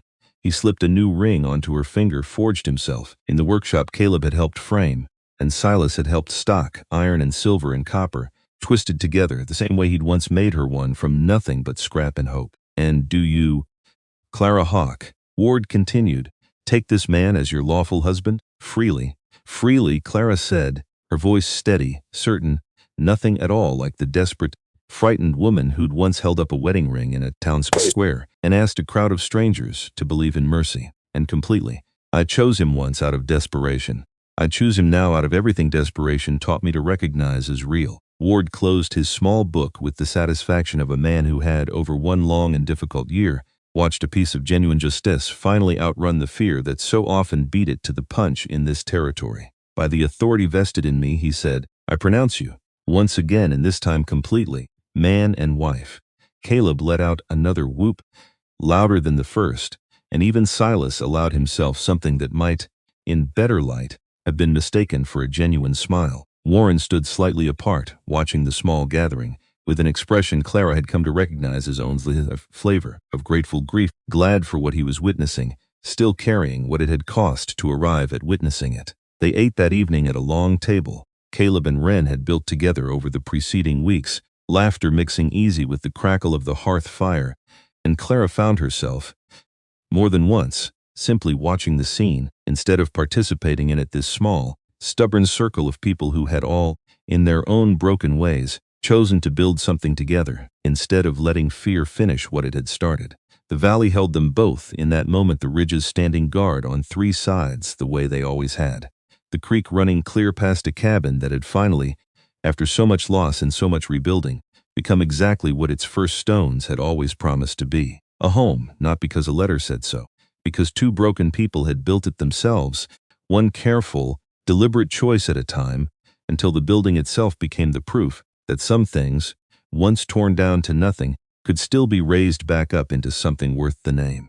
Years later, though neither of them ever counted quite how many, preferring instead to measure time the way the valley itself did, in seasons rather than numbers of visitor passing through, would find a modest homestead tucked between three sheltering ridges, smoke curling steady from a stone chimney, a forge ringing most mornings with the steady music of hammer against iron. They would find horseshoes, mostly. The occasional decorative flourish, worked into a gate hinge or a fireplace poker, evidence of a craftsman who had never quite stopped finding small ways to make necessary things beautiful too. They would find a woman tending a garden that had, against every reasonable expectation the territory's dry seasons should have allowed, grown stubborn and green and abundant, the same stubborn resilience Clara had once admired in autumn wildflowers, now blooming steady in rows she'd planted herself. They might, if the timing was right, find Caleb passing through with lumber for some new project or other. still talking easily enough to fill any silence twice over, or Silas riding out from Brimstone Flats for one of the suppers that had,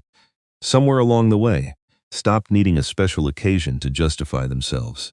They might even find Warren, on rare visits north from Millbrook Crossing, sitting a little apart still, but welcomed all the same, his ledger work having slowly built him something that looked, from a careful distance, almost like a life worth calling his own again. And if they stayed long enough into the evening, they might see a man and woman sitting together on a porch that wrapped, eventually, around two full sides of a cabin that bore almost no resemblance anymore to the half-built dugout it had once been, sitting quiet, comfortable, easy in the way of two people who had long since stopped needing words to fill every silence between them. A small wooden horse, carved soft with age and handling, sometimes sat on the porch rail beside them, not hidden beneath a shirt anymore, not a private grief carried close to guard against loss, just a reminder, out in the open air where it belonged, of everything that had been taken, and everything that had, against every reasonable expectation, still somehow been rebuilt. Somewhere back in Brimstone Flats, the town square stood open now where an iron cage had once cast its long shadow across the dirt. Nothing there anymore but ordinary ground, empty in the way ground only after something cruel has finally been dismantled, and nothing has risen up to replace it. New arrivals to the territory, hearing the old story secondhand from those who'd been there, sometimes asked where exactly the cage had stood, and found the townsfolk around them oddly reluctant to point to the spot, too precisely not from forgetting, but from a quiet, communal agreement that some ground deserved to simply become ordinary again, unmarked, free to hold nothing heavier now than the ordinary business of a town going on with its life. And, in the valley, the stones on the northern rise stayed exactly where they'd always been tended, visited, spoken to on quiet evenings. Three names carried now not just in one man's grief alone, but in the shared memory of an entire small circle of people who had chosen, together, to make sure they were never forgotten again. That in the end was the whole of what had been rebuilt, not a fortune, not a company's ledgers balanced back toward justice, though that mattered too in its own necessary way. Just a home, a circle of people who showed up for each other, a grief allowed finally to exist in the open air instead of buried under silence and fear, and two people who had once been strangers bound by desperation, choosing each other now, every single ordinary morning, simply because they still could.